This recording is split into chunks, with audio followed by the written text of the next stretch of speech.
Story 1. My coworker exposed my wife cheating on me with a video, so I planned the ultimate revenge at work. Wanting something you can't have should sometimes just be a wish, because not every dream coming true is good for you. I learned this lesson the hard way, and even now, my heart is full of regrets when I remember the things that happened. A year ago, at 36, I was a female sales director at one of the biggest cosmetic companies in New York. My husband Jim, 62, owned the company where I worked. He was impressed with my skills and charmed by my personality from the first day we met. Long story short, I got him to fall in love with me within a month, and he proposed for us to get married. Of course, I said yes. Who wouldn't want to marry the richest bachelor in town? Despite our 26-year age difference, Jim and I never had any issues in our relationship. He had a high tolerance for my complaints, keeping arguments to a minimum and making sure they never escalated into fights. He knew almost everything about me, what I wanted, what I hated, and even my little secrets. But what he didn't know was that boredom was slowly eating me up and I was stalking my longtime crush, Leo, on social media. Leo, 36, was a high school crush I never outgrew. Until now, if anyone brought up his name, I would squeal like a teenager because, 1, he had the most tantalizing eyes on the planet, and 2, he made me feel special with that one dance during our prom night when nobody else would have me as a date. That night totally changed my life. You know, you couldn't just forget the person who lifted your self-esteem on the most crucial night of your teenage life. So imagine my heartbreak when I learned that he got married to a churchmate 6 years ago.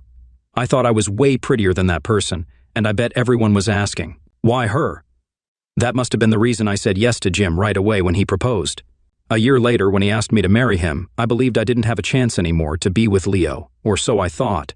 One day, a former classmate messaged me about Leo and his wife getting divorced. I almost dropped my coffee mug because I was so disoriented with the good news. I could hardly get a grip on myself, but I knew if I wanted a chance with Leo, now was the time to make a move. So after a month, I chatted with him and started some small talk.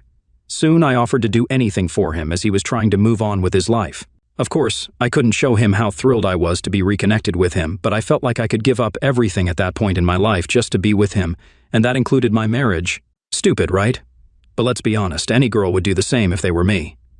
After weeks of chatting and getting nowhere, I upped my game and invited Leo to a dinner date during one of Jim's business trips. He agreed. I wore the prettiest dress from my closet and put on the reddest lipstick on our date night, and the next thing I knew, we were in a hotel room together. We kept seeing each other for the next 3 months. I have to admit, being with him felt so good that everything was exactly how I'd ever imagined. But then, something was off. For one, he confided that his business was doing badly and he needed $100,000 to cover the losses. A week later, he wanted to borrow my Bentley for a week to impress business investors and asked for another $100,000.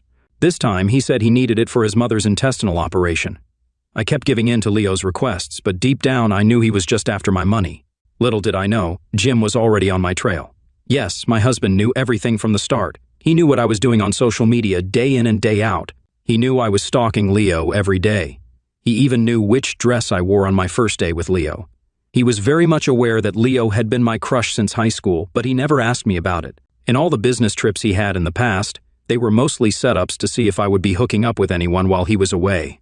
I passed the test in the first 4 years, but in the 5th year, he finally caught me sleeping around with the one I had been fantasizing about. Jim didn't confront me at all when he got home. He ignored me and walked past as if I didn't exist. I knocked on his room until my knuckles hurt, but he didn't open the door. The messages I left on chat apps went unnoticed. I was desperate to talk and beg for forgiveness, but it was too late.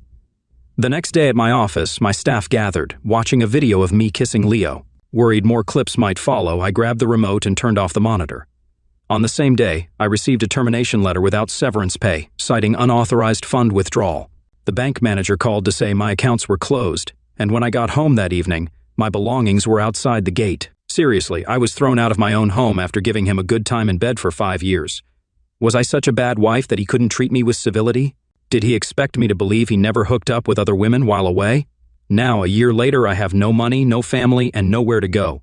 I'm still trying to reconnect with Jim, but he keeps shutting the door each time I get near. If only I could turn back time, I'd never have gone near Leo because he wasn't worth giving up my life for. I'm Dave, and I'm dating my girlfriend, Kelly. Our story started when I accidentally overheard Kelly having an honest phone conversation with her close friend. We've been together for about 2 years, and I was thinking about popping the question and asking her to marry me. Kelly is one of those women who often go unnoticed in a crowd. At first glance, you might not realize how beautiful and loving she is. She tends to hide her figure under large clothes because she doesn't like the attention her almost perfect figure attracts. But if you're lucky enough to get to know her better, you'll quickly understand the depth of her beauty and warmth. Our paths crossed at a New Year's Eve party thrown by a mutual friend. I had no idea that this chance meeting would lead to a love story. We found a lot of common interests, and even though she didn't charm me at first, I mustered the courage to ask her out after a week. We dated for a few months, and one evening she surprised me by coming over to my house. Wanting to make it special, I prepared a delicious dinner for her. While watching a movie on my couch, our sweet gestures turned into passionate kisses. The next moment, we were in my bed, and I was shocked at how uninhibited Kelly turned out to be. She showed fearlessness and adventure, pushing boundaries. I was overwhelmed, desperately trying to keep up all night, but our bond became stronger than ever after that night. Our relationship faced difficulties. I tend to forget or overlook things, unintentionally causing her pain. On the other hand, she, being a typical woman, sometimes did things that frustrated me. We didn't live together, mainly because of her parents' influence. Despite our close relationship, she believed moving in would complicate things with her parents. Out of deep love, I respected her decision and never insisted. But one day, I overheard a conversation between her and her friend, making me feel fear and guilt. It was clear that I struggled to remember important dates like anniversaries or Valentine's Day, often taking days to realize my mistakes. After an evening of closeness, Kelly left me while I was in the bathroom. She apparently called Gina, shocking me, as I thought our relationship was thriving. She talked about how I forgot Valentine's Day, making her doubt my feelings and think I was just keeping her around. I felt a deep sense of responsibility. Kelly expressed disappointment, citing my poor memory as the reason. She wondered why an attractive guy who forgets details is needed and said if I forgot about Valentine's Day, she'd end our relationship. There was a moment of silence that seemed important to Gina. Reflecting on Gina's support, Kelly wished she had sought advice earlier. Doubting Gina's sincerity, Kelly and I had a strained relationship. Kelly believed Gina thought she deserved someone better than me. I couldn't recall a single positive thing Gina had said about me in our 2-year acquaintance. I felt Gina was trying to convince Kelly to leave me, intensifying my anger. Instead of acknowledging my dating and relationship shortcomings, I blamed Gina. Kelly continued emphasizing that the issue went beyond Valentine's Day. The gaps in my memory were becoming unpleasant for her. Having to remind me of important dates hurt her. If I could remember at least one date and surprise her, she might not be so disappointed. Doubting her importance to me, sometimes she felt like she was just an object for satisfaction, easily forgotten. After a long conversation, she said goodbye to Gina, and I felt Gina had ulterior motives. My dislike for her intensified. Who did she think she was, trying to disrupt my relationship with Kelly? I got angrier, perhaps prompting subsequent events. Later that day, after leaving Kelly at her house, I sought advice from a friend, Mike, hoping he could help. Unfortunately, he didn't provide much assistance. It seemed like he looked forward to Kelly and me breaking up to make his move on her. As I thought, Sam came to mind. We hadn't talked in a while, but I believed he could offer answers to my current questions. Getting ready to propose to Kelly, I found myself desperately holding on to our relationship. I planned to bring it up after a shower on that important day, but accidentally overheard a conversation, forcing me to abandon my plans. Fortunately, Sam proved to be a true friend, offering invaluable advice and support. Mindful of my unreliable memory, I tried to jot down most details, and right after leaving his apartment, I started taking action to secure a future with Kelly. Recalling Kelly's favorite restaurant, I swiftly booked a table. It struck me that Gina had also talked about this place. Looking back, I wondered if Gina was boasting about her boyfriend inviting her to such a fancy place, implying that I couldn't do the same for Kelly. Anyway, I wasted no time in completing the booking and making the necessary prepayment for our spot. While buying a special gift for Kelly, I discovered a lovely brooch. However, in the jewelry store, I couldn't resist browsing through a collection of wedding rings and ended up choosing a stunning engagement ring with diamonds. Its high price led me to the bank to transfer money from savings to make the purchase on the spot. After that, I bought a new suit with the help of a friendly salesman.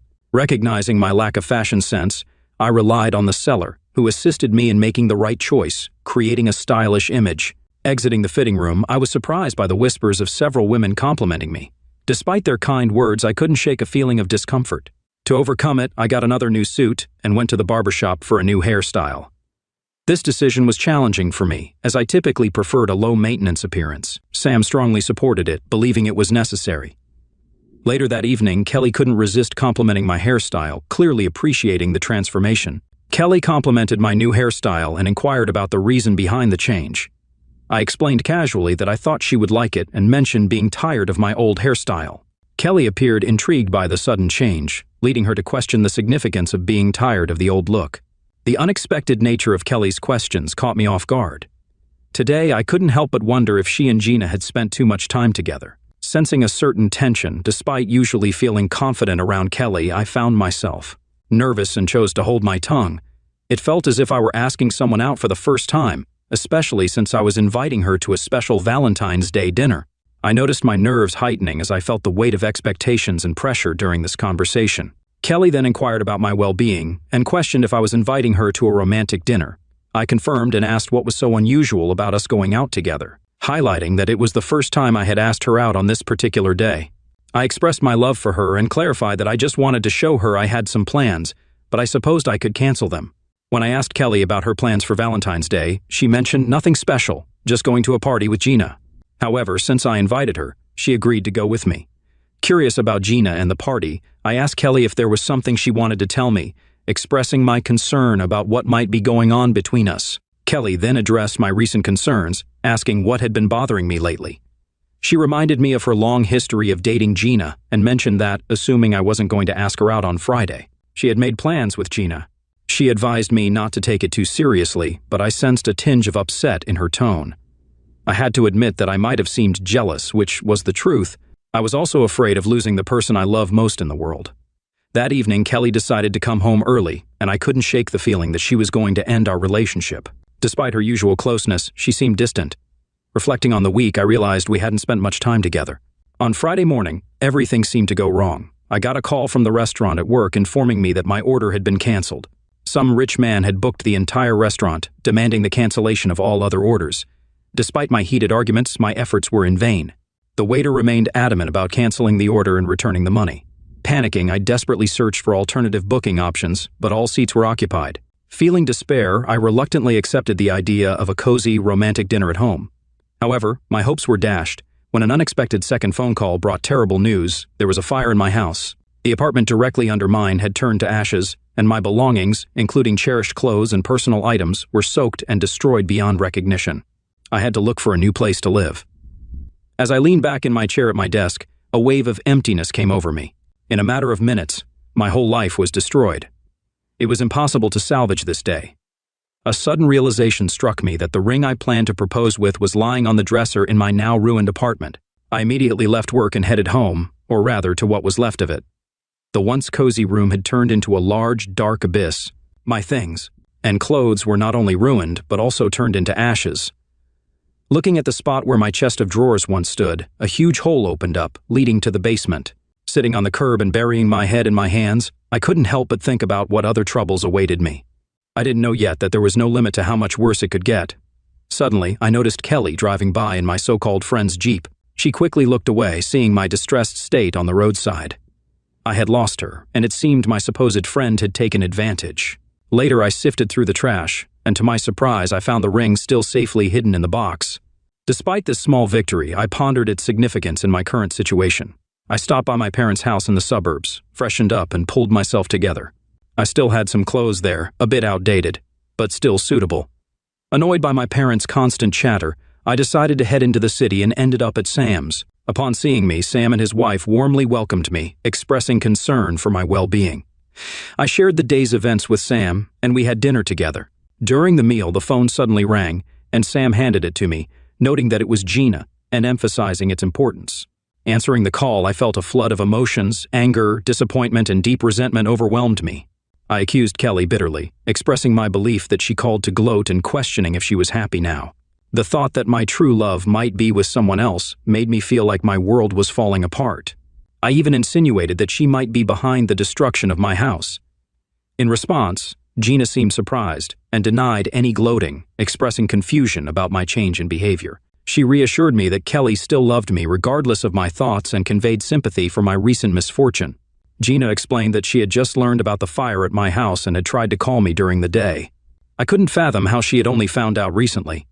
I recounted seeing Kelly drive by in the same car when I was sitting on the side of the road, and how she tried to hide when she noticed me. Overcome with anger, I abruptly hung up the phone.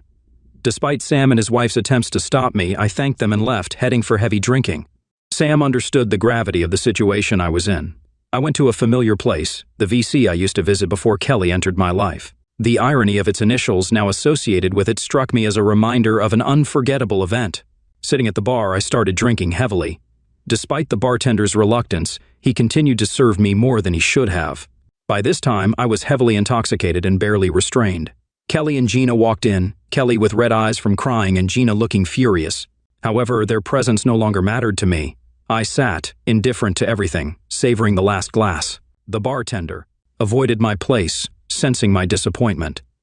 Kelly approached me, attempting to hug me, but I pushed her away, furious that she even tried. I questioned her, asking if it was because Mike and she rode in his Jeep that day. Feeling offended, I replied, expressing my regret at catching her fooling around with him. Trying to reason with me, Kelly insisted, telling me I was intoxicated and not thinking straight. She suggested we go to her place to discuss everything. Experiencing mixed emotions, I stubbornly declared that we would talk right there or not at all. Despite my intoxicated and enraged state, my love for her was so deep that I couldn't bring myself to utter such an offensive word as trash. Deep down, I was sure she had betrayed me. Gina approached me for the first time, expressing her disappointment. She mentioned that if I weren't in such a state of intoxication and despair, she might have reacted differently. Gina urged me to drop my ego, stating that Kelly adored me and that I was pushing her away. She advised me to rest and talk calmly in the morning. I then spoke about Gina being a wonderful presence in my life for the last 2 years. I acknowledged that, in her eyes, I had always been surrounded by some kind of negativity, and she had been wanting me to end up with Kelly ever since day one. I finished the contents of my glass and took the last one left on the bar. As I drank it, a wave of dizziness and numbness came over me from the excessive amount of alcohol I consumed. My consciousness became confused. Eventually, I lost consciousness.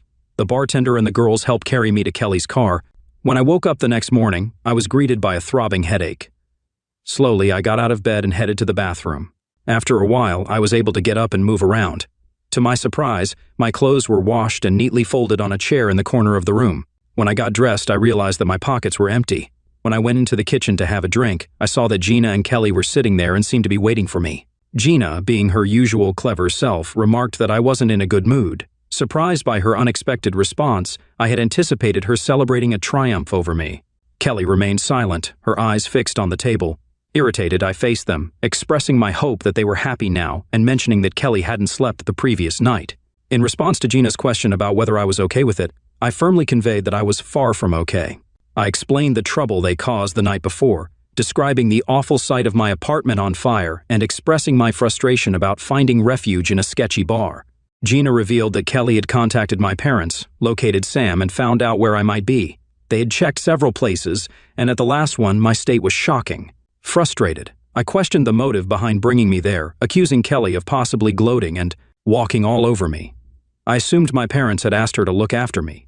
Looking at Kelly for the first time, I noticed her shoulders shaking, and she was in tears. Feeling desperate, I sank into a chair and stared at the person who owned my heart. Gina, with a stern expression, brought out things hidden in her pockets: a dinner order receipt, a recent clothes purchase certificate, and a charred box containing a ring.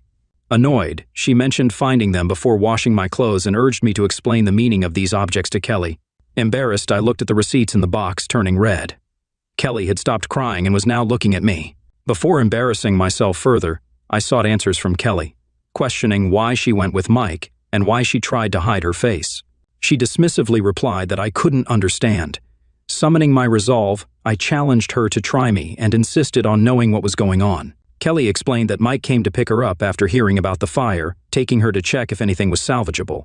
When she saw me in a serious condition on the side of the road, she instinctively decided to invite me to her place. She clarified that it was a misguided action and that she just wanted to help. Kelly urged me to stop being unreasonable, emphasizing that she cared about me more than I deserved. Gina admonished me, pointing out that Kelly was not doing well either. It dawned on me that I had completely misinterpreted the events of the last 24 hours.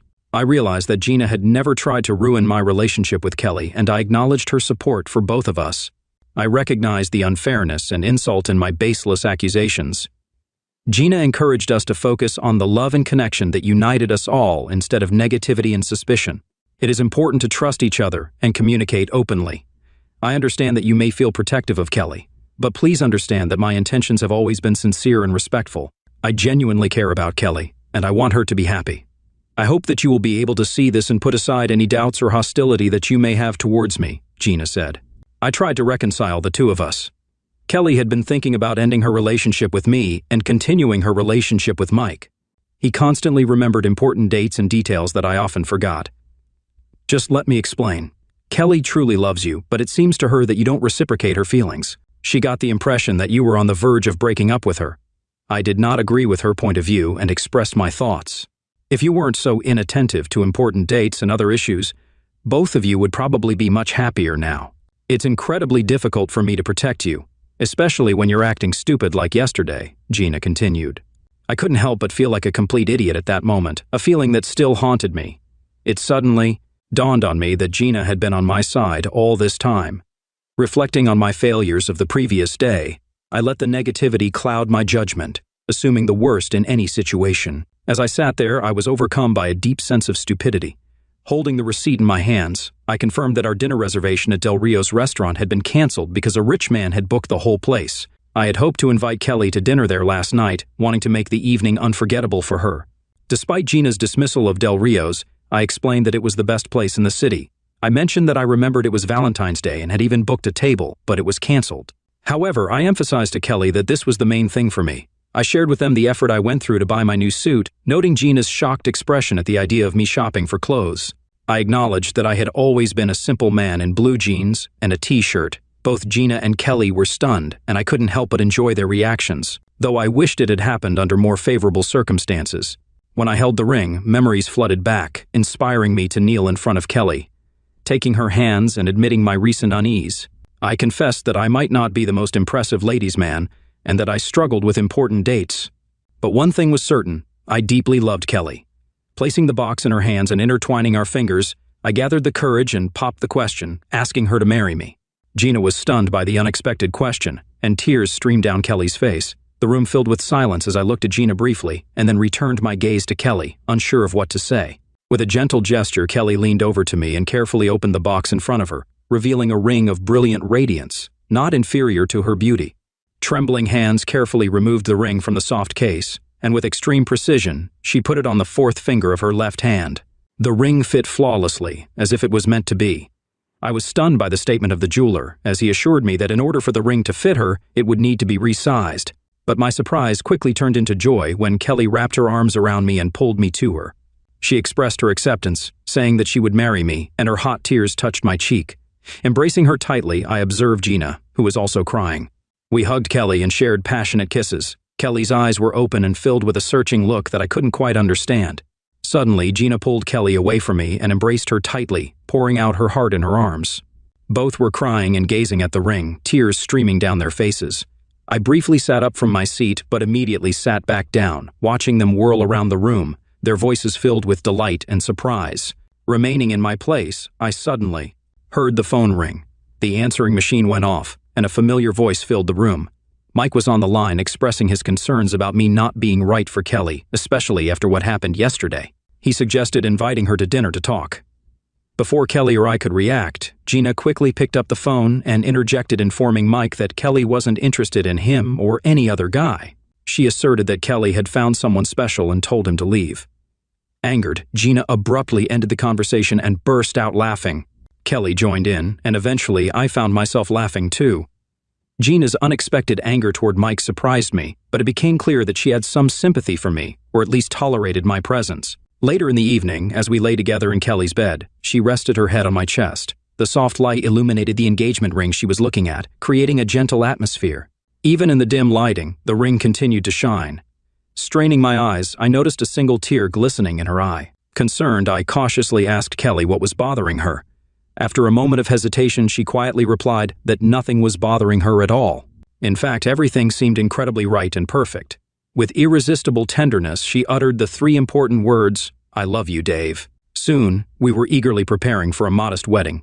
Kelly was happy. A smile never left her face. Gina helped my future wife with everything. She was always with us. I realized how wrong I had been about Gina. She turned out to be a very good person. Sometimes I felt very ashamed that I had thought she wanted us to break up. As for Mike, he tried to contact my dear Kelly more than once, but fortunately for me, she avoided any conversations and meetings with him. I was more confident than ever in her love and loyalty. Shortly before the wedding, Kelly pleased me with very exciting news. One evening, she stayed late after work, which greatly worried me, but not for long. Returning an hour later, Kelly said that I would become a father and she would become a mother. From happiness and confusion, I was speechless. I just couldn't figure out for a few seconds if these were real words or a prank. Once I understood, I realized that I was happier than her. My dear Kelly and I had a bright and happy future, just as I had dreamed. My life had turned into continuous happiness. Gina also pleased us with wonderful news. Her boyfriend had finally decided and made her an offer to become his wife. Story 2. Husband's epic revenge on cheating wife when she returned from her business trip. Be prepared served as the Boy Scouts' motto. Their code mandated traits like trustworthiness, loyalty, helpfulness, friendliness, courtesy, kindness, obedience, cheerfulness, thriftiness, bravery, cleanliness, and reverence. Strangely, naivety, stupidity, idiocy, and trust seemed part of the package. Nick had no other solutions. He rarely snooped on his wife's iPhone, a fact she knew, so she had added extra security. Being a Boy Scout, he valued honesty and respected privacy. However, with his wife's upcoming trip, Nick struggled to recall her hotel's name, hoping to dodge a potential argument about his forgetfulness, a recurring issue lately. Their imminent separation, the longest since their wedding 5 years ago, prompted Nick's thoughts of romantic gestures like sending flowers. Yet Paris, the city of love, held a bitter irony. He wouldn't be her love interest there. Dwayne, her trip companion, would. Using their wedding date as the passcode, Nick found himself perusing work-safe emails exchanged between his wife and Dwayne, detailing romantic plans in Paris. Equally surprising as the affair itself was the use of work emails by Nick's wife Linda and her lover Dwayne. Both legal professionals, they, like Nick, should have known better. Linda was a lawyer, and Dwayne worked as a paralegal at her firm. Their shared experience in document handling and litigation exposed them to countless emails, often uncovering affairs. Lawyers would then assess if these were pertinent and how to minimize damage. Nick hadn't paid much attention to Linda's trip details or the hotel's name due to a troubling feeling. His legal experience sharpened his intuition and listening skills. Something felt off when Linda mentioned the trip, initially describing it as a mundane arbitration case that would leave no time for sightseeing. Without meeting Nick's gaze, her casual demeanor contrasted with their shared dream of visiting Paris. Nick found her response odd, catching him off guard with the worst-case scenario he hadn't foreseen. An email subject line struck him deeply. "Why don't you just lose the Boy Scout so we can spend more time together and not worry?" This was Dwayne's recent message. Countered by Linda's unsettling assurance, "I feel safe with him." Nick, feeling a mix of betrayal and arousal, typed out his response, followed by a smiley face emoji. Unsure of his next move, he opted to print the email using the Wi-Fi printer in the basement, viewing it as a precautionary step given his experience as a seasoned lawyer. His primary concern was to preserve evidence by printing and stashing the email in his computer bag. Taking a moment to think, Nick devised a plan. He saw it as a win-win situation. He contemplated feigning a romantic gesture toward Linda, only to abruptly collide his face with one of the trees in the woods behind their house. Conversely, Dwayne, he reckoned, would show less mercy in a similar situation. Nick needed to strategize carefully. It was his capacity for strategic thinking that defined him as a lawyer, paid for his intellect, not his physical prowess. Nick had to act swiftly, knowing Linda would soon return from her run. But before delving into deep thought, he had tasks to complete, finishing an assignment and securing a hotel booking, though not for sending flowers. He wasn't sure why he needed the hotel information, but he felt a sense of purpose in obtaining it. He located Le Tour Eiffel near the Trocadero, a short walk from the International Chamber of Commerce, where Linda and Dwayne would be involved in their arbitration case during the lovers' anticipated breaks from their hotel trysts. Nick hurriedly researched Virginia's divorce laws, drawing from his memories of the bar exam 5 years prior. Infidelity, he recalled, was grounds for divorce and could impact alimony and property division. Yet there were defenses against infidelity charges, such as reconciliation. He needed to vacate the house swiftly, avoiding confrontation for now. His intention was to stun Linda into disbelief, employing a strategic approach akin to shock and awe to terminate the marriage. Lies would be necessary, despite their inconsistency with Scout law. This was war. As Winston Churchill famously said, "In war, truth is so precious that it must be accompanied by a bodyguard of lies." Nick saw his lies as serving a greater purpose, now unbound by oath. Returning to the bedroom, Nick swiftly packed his belongings, placing the suitcases by the front door. He then gathered essential documents, bank statements, credit card statements, retirement accounts, car paperwork, pay stubs, mortgage statements, and Linda's latest student loan balance. Upon hearing Linda in the kitchen upon her return from her run, Nick put on a concerned expression as he ascended from his basement office. Seeing her drinking Gatorade with her brown hair tied back, he couldn't deny her attractiveness, though he found her actions despicable. Nick came to the realization that love was no longer alive. He conveyed his plans to go to Paris with a somber smile. Linda's reaction was immediate, her complexion turning pale, her blue eyes losing their usual vibrancy. She questioned him about the destination, her initial shock fading quickly. Nick explained that Sven had called, informing him of the need to prepare a witness for his insurance case. He mentioned the judge's frustration over a lost motion to compel, which had disrupted the court schedule. Nick anticipated being on the road for a few weeks, but hinted at the possibility of stopping by occasionally for laundry. Linda expressed sympathy, suggesting that perhaps Nick's firm was hiring. Nick expressed a desire to join her in Paris, noticing a flicker of worry on her face before she teased him about sending his resume. Despite Linda's law school having a higher ranking than Nick's, she made a motion as if to hug him, but he avoided her and headed downstairs to his office. Battling visions of punching her and struggling to keep them in check. As Linda asked about dinner plans, Nick explained that he couldn't stay and would grab something on the road, as Sven was eager for him to leave immediately. Linda followed him to the door, looking slightly concerned as he picked up his suitcases and left. She declined a goodbye kiss, citing a sore throat and the possibility of a cold or allergies, expressing concern about him catching anything from her. Nick informed her that he wouldn't be back until Friday at the earliest, mentioning their upcoming stops in Roanoke and Baltimore. He couldn't shake the feeling that Linda was considering the unexpected possibilities his absence might bring. He waved farewell and drove off.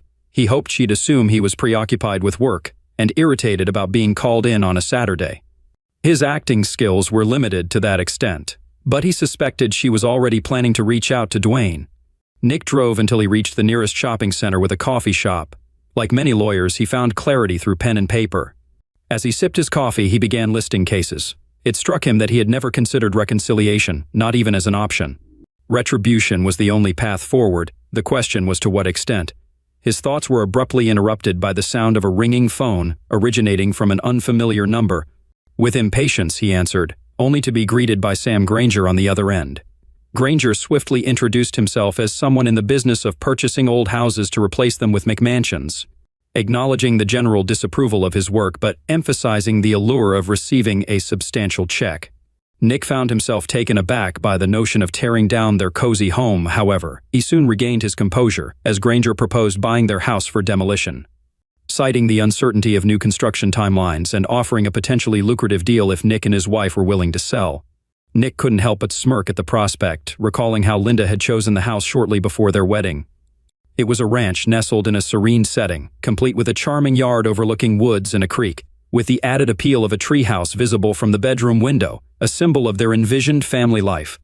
Nick found the location convenient, with easy access to major highways and a manageable commute to work.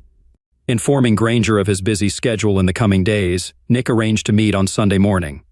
Granger assured him that he had already assessed the property from the outside and didn't require access to the interior. Additionally, he mentioned that he would likely handle the closing himself through a power of attorney for his wife, who was occupied with work. As they finalized the details, Nick couldn't help but ponder Linda's perceived security with her Boy Scout. Unbeknownst to her, Nick reflected, the ideals of the Boy Scouts were rooted in military scouting, emphasizing skills such as stealth and self-reliance. It was a realization that Linda had unknowingly walked into a trap reminiscent of a military ambush. But before taking further action, Nick resolved to conduct reconnaissance. With his plan in mind, he deliberately knocked over his empty coffee cup and stepped out to his car for privacy, dialing a number on his cell phone. Then another.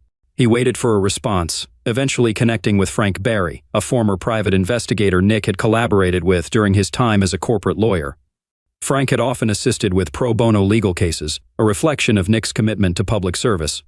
Nick recounted the urgent favor he needed, explaining the situation involving his wife and another man. Frank expressed disbelief at the audacity of Nick's wife and offered to handle the matter himself as a token of gratitude for Nick's past assistance in the Rivera divorce case, which had garnered significant publicity.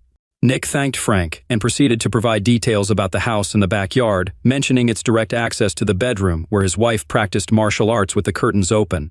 He suggested that Frank could use it for surveillance purposes, accessible by traversing the woods and leaping over the creek after dark. Nick also mentioned his intention to set up a camera outside, aimed at the front of the house to monitor activities. After finalizing arrangements with Frank, Nick contacted Harry, a lawyer he intended to retain for his divorce proceedings. Despite Harry's initial confusion about the purpose of the call, Nick clarified that he needed legal representation due to his wife's infidelity. Following Nick's briefing, Harry suggested meeting the next day to begin working on the case, acknowledging the need to gather clear evidence of infidelity and navigate the complexities of the financial settlement. Given his wife's resources and support from colleagues at her firm, Nick conveyed his assurance that he would handle the situation, expressing confidence in resolving it amicably. His next interaction involved a discussion about potential retaliation, to which Nick responded that he was not planning to retaliate, opting for a wait-and-see approach. For his final call, Nick reached out to Maggie, employing tact in his approach. After some initial silence, Maggie expressed pleasure at hearing from him after so long, prompting Nick to request her assistance. Mentioning Linda's recent behavior, Maggie explained that Linda's actions had driven a wedge between them, but she expressed willingness to help Nick as a friend. Nick then shared his plan with her. After a brief moment of silence, Maggie responded with laughter, indicating her amusement at the situation. She agreed to assist Nick, acknowledging his ability to make her laugh. Nick expressed gratitude to Maggie, promising to treat her and her partner to dinner once things settled down. Maggie accepted the invitation, confirming it as a date. Needing seclusion to strategize, Nick found lodging at an extended stay hotel outside Fairfax's Beltway, far from their usual haunts. Settling in, he ventured out for sustenance. Although not hungry, he knew he needed food to counter the drinks he intended to consume. The nearby restaurant El Mariachi sufficed, despite the complimentary chips and cheese likely causing discomfort. Seated in a booth, he noticed the bartender's gaze but pushed aside the thought, preoccupied with his concerns. Noticing pupusas on the menu hinted at the restaurant's Central American influence masquerading as Mexican. Unfazed, Nick ordered tequila, anticipating a brutal hangover the next day as part of the ordeal. The waitress returned with top-shelf tequila and a glass, gesturing toward the bartender, who acknowledged him. Pouring himself a generous serving, Nick recalled the bartender from Rivera's legal proceedings, always sitting alone in the last row. Dining in silence, he made notes and drank tequila. After clearing his plates, he visited the break room, feeling the surroundings sway like a ship.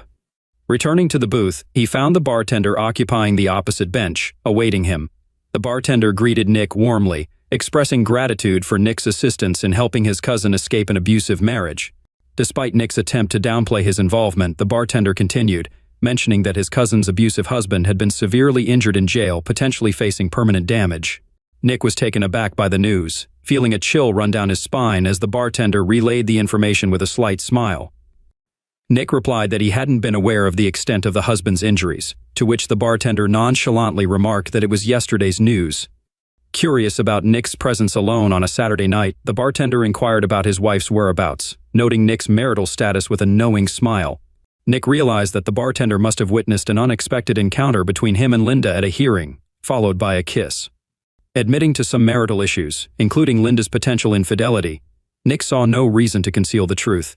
The bartender responded with a familiar smile, suggesting that while he might not be a lawyer, he understood the importance of keeping secrets, and hinted at Nick's exposed notebook containing incriminating details and a to-do list. Nick shrugged off the security lapse, noting that at least no client secrets had been compromised. The bartender questioned Nick about his desires, aside from money, suggesting the possibility of seeking revenge. Nick expressed his desire to physically damage his wife, wanting to break her nose and blacken her eyes. The bartender cautioned Nick against such violent retaliation, reminding him of the potential consequences that could lead to jail time. Nick agreed, nodding in acknowledgement. Acknowledging Nick's past assistance to his cousin, despite her initial refusal of help, the bartender insisted on repaying the debt owed to Nick. Nick attempted to interject, mentioning Frank's role in gathering evidence and the police's involvement in the case. He also enlisted a partner from his firm to ensure proper handling of the criminal proceedings, accompanying his client to ensure respectful treatment by prosecutors. Despite Nick's objections, the bartender commended his efforts in assisting those in need and offered his assistance in return. When Nick expressed uncertainty about the bartender's identity, the bartender revealed himself as Jose Garcia, also known as El Diablo to some. Nick jokingly asked if he had to sell his soul for a favor, to which El Diablo responded with a chuckle, stating it was merely professional courtesy. El Diablo then instructed Nick to provide his address, his wife's name, and her daily routine. He suggested getting a cell phone for easier communication and leaving a contact number at the bar. El Diablo advised Nick not to return to the bar, claiming it was for the best. Nick briefed El Diablo about hiring a private investigator, his intention to stay home until Linda's departure for France, and Linda's travel plans. El Diablo knew the location of the Paris hotel but kept the method of obtaining the information vague. "Just one question, senor. Nick, is there any chance of reconciliation, forgiveness, mercy?" "I don't want doubts later," El Diablo queried, his smile replaced by a serious expression. Nick met his gaze. Nick took a deep breath, reflecting on his emotions. The path ahead was clear. Trust and loyalty were fundamental to him, lacking in his marriage. Linda's actions had turned love into hate in his heart. While he might eventually become indifferent, that time had not yet arrived. "No," Nick affirmed. El Diablo visibly relaxed. "Okay, don't fret." When the waitress presented the bill, El Diablo dismissed her but allowed Nick to tip generously. He also permitted Nick to take a bottle of tequila, advising him to use it carefully. Nick woke up Sunday morning without much of a hangover, arriving at Harry's law office at 10 to find Frank already there. Frank conveyed his findings, informing Nick that Linda was indeed with another man in their bed. He handed Nick a DVD containing evidence of their infidelity, cautioning against watching it. Harry expressed concern about Nick's decisions, but Nick requested a summary of the evidence. Frank recounted how he had observed Linda and the man, Dwayne Martin, engaging in coital activity in the treehouse as Nick had suggested. They had identified Dwayne Martin as Linda's partner and planned to draft a report in an affidavit for Harry to file, expressing regret for the situation. Nick decided to file for divorce on grounds of infidelity but requested that Linda not be served immediately. He instructed Harry to file the paperwork on Monday afternoon before the clerk's office closed. Harry reminded Nick of his limitations in criminal law, cautioning that he wouldn't be able to help if Nick got into legal trouble. "You'd be pleasantly surprised," Nick mentioned as he exited. His next destination was a meeting with Sam Granger. It turned out to be an exceptionally productive session, where Nick discovered they could sell the house for over $100,000 million more than the mortgage, and without any commission to the real estate agent. Linda would be thrilled. Nick assured Sam that he'd have all the necessary paperwork ready to close the deal promptly. After leaving Sam's office, Nick checked his phone. No messages, no calls. She must still be occupied with Dwayne. Nick seized the opportunity to call his boss, Sven, urgently requesting 2 weeks of vacation or he'd resign. Sven, realizing Nick's pivotal role in the ongoing case, hastily agreed. Luckily, there was a lull in Sven's workload, allowing Nick some leeway. With the groundwork laid, Nick returned to the hotel to dive into the real work. By Monday evening, he was fully prepared. Throughout Sunday night and Monday, Linda left voice messages that he didn't respond to. He was conserving all his energy for Tuesday morning. Thanks to Frank's strategically placed camera outside the house, Nick knew Dwayne had spent Monday night there, estimating Dwayne's departure for work around 8 a.m. and Linda's at 8:30 a.m. Nick planned his move at 7:00 a.m. Nick entered through the front door, cheerfully announcing, "Honey, I'm home." He heard sharp footsteps upstairs, and then Linda came down the stairs in her robe, disheveled and shocked. Linda greeted Nick, attempting to sound cheerful but appearing exhausted and panicked. Nick apologized for his unexpected return, attributing it to the nature of business trips.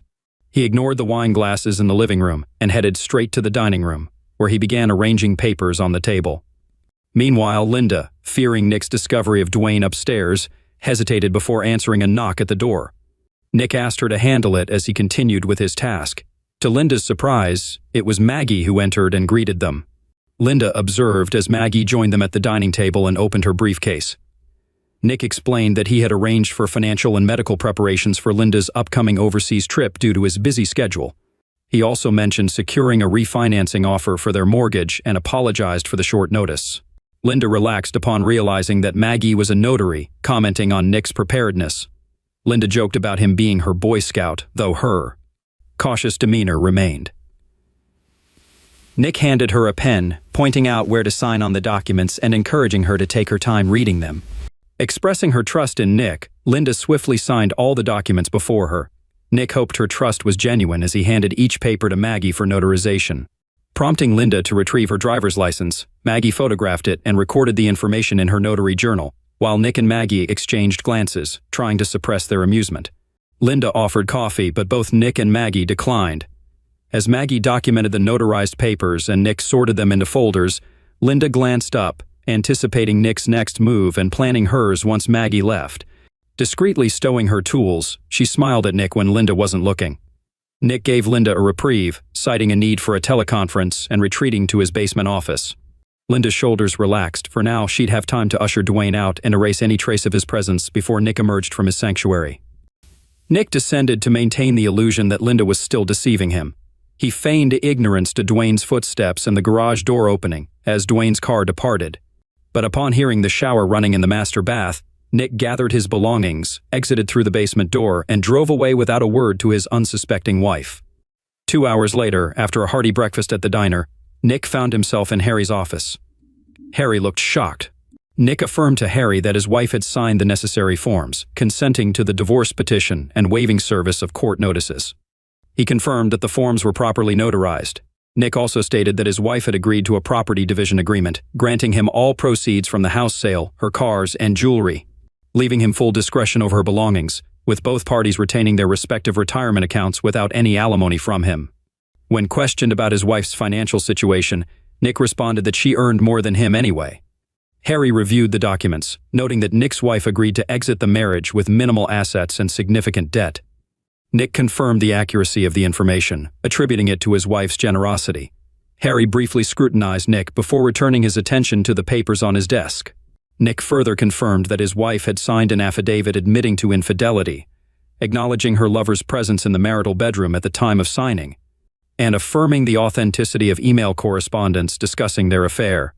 Nick asserted that the documents spoke for themselves. Harry, initially appearing surprised, eventually smiled, recognizing Nick's respected reputation and their friendship from law school.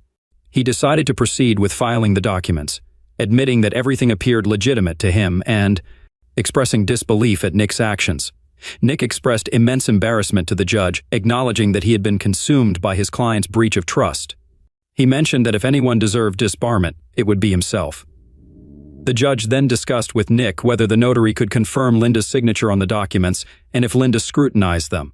Nick affirmed that he was confident Linda had thoroughly assessed the documents due to her experience as a seasoned litigator. Harry indicated that he would file all the necessary documents that day, including Frank's affidavit and report, along with photos and a DVD. He mentioned his intention to keep the DVD out of the electronic file for the time being to avoid making headlines. Nick agreed, emphasizing the importance of keeping things quiet, especially with Linda's impending departure for Paris in just over 2 weeks. Harry asked Nick if he knew anyone at the county courthouse, mentioning Seth, a classmate from the following year, who was now clerking there to boost his resume. Harry suggested that Seth might expedite the legal process, but cautioned that if the judge demanded live testimony, the case could collapse. He noted that Linda would need to decide whether to contest fraud on the court once she understood the situation. Harry mentioned that if things soured, he might have to part ways with Nick's representation. Nick acknowledged Harry's points and agreed to discuss the matter further someday, but not at that moment. Frank couldn't determine if they met elsewhere during the week or at the office, but it wasn't at home. He promised to update Nick if anything changed.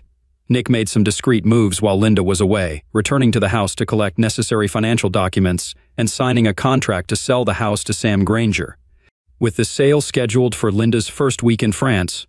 During this time, Nick focused on self-care, hitting the gym, indulging in leisurely reading, and reflecting on the state of his life by age 30. Frank reported the following Saturday that Linda was back with Dwayne at the house. Nick thanked him for the update, expressing his indifference. He noted that once the house was sold, he would rather burn the sheets than sell them. By then, Nick had watched the video Frank had given him. Dwayne, a few years younger, was a gym enthusiast, constantly admiring himself in the mirror post-workout. Otherwise, he was unremarkable. Nick was in decent shape, but lacked a chiseled physique. Linda evidently sought arm candy. Nick had no time for such superficiality. Before he knew it, Linda was off to Paris. A private investigator trailed her to the airport, confirming her departure for Europe. Nick then cleared out Linda's belongings, packed what he wanted, and had movers transport everything to a storage facility. Thanks to Sam Granger's adept selling skills, Nick easily offloaded the furniture. When the house was finally devoid of belongings, Nick did one final sweep before his last task. He meticulously collected the wedding photos, album, and Linda's gown, carrying them to the patio fire pit beneath the treehouse. He carefully arranged the photos and album on the embers, adding lighter fluid to the dress before igniting a match. As everything turned to ash, Nick was gratified to note the intricate details captured in the video, even discerning each photo's nuances as they merged with the flames. A day later, Nick finalized the sale of the marital home, utilizing his wife's power of attorney to sign on her behalf, though she really should have reviewed the documents. With a separate financial power of attorney, Nick deposited the proceeds from the house sale into his personal account, certifying on behalf of his wife and closing joint accounts. 3 days later, however, during Linda's initial week in France, a construction crew demolished the house. Several days later, the rubble was cleared, and site preparations commenced. Unfortunately, the tree supporting the treehouse, beloved by the children, had to be removed to make way for a planned gazebo. However, construction abruptly ceased, with only a bare plot remaining, due to an issue in the permitting process. Nick and a friend from law school, employed in the county permit office, remained optimistic that the matter would be resolved upon Linda's return from France, pending proper form approvals. Throughout this time, Nick avoided all communication attempts from Linda, offering evasive responses to inquiries. El Diablo informed him of Linda and Dwayne's apparent stress, hinting that Linda might suspect something was amiss. When asked about Linda's rings, Nick declined, leading El Diablo to suggest another potential recipient. Nick readily agreed. 2 days before Linda's expected return, Nick received the divorce decree unexpectedly swiftly from Harry's office. Departing, he received a call from El Diablo, advising him to take a public vacation. Following the advice, he visited New York, reconnecting with college friends and engaging in various activities, mostly funded by credit cards. He ensured recognition by staff through generous tipping at the hotel. While there, he overnight mailed a DVD to Linda's parents' house, showing him burning her wedding dress and album. Late one Sunday night, after Nick enjoyed coffee and cake in Little Italy, Manhattan, his phone rang. It was his father-in-law. "Nick, where are you? Linda's in the hospital, she's going crazy." "Yeah, what's wrong with her?" It was getting more and more interesting.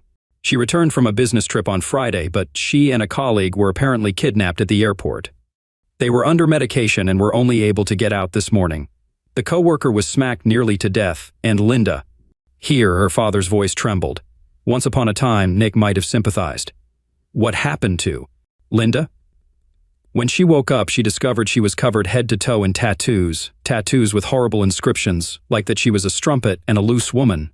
And as soon as she woke up and saw that, some guy in a mask came in and punched her in the nose, breaking it, and then gave her 2 black eyes. Impressive, Nick thought. Really, it was the cherry on top of the ice cream. He would have been happy if Linda had realized that he had betrayed her in court, just as she had betrayed him in marriage. But this was just a rainbow of pleasure and joy. It would be worth an immortal soul if he could give it away. "I'm sorry to hear that." Nick informed his father-in-law over the phone that he was out of town and inquired what he should do regarding Linda's situation. His father-in-law expressed surprise, reminding Nick that Linda was his wife. Nick then revealed that they were divorced as of last week and accused Linda of cheating on him with the man she was traveling with.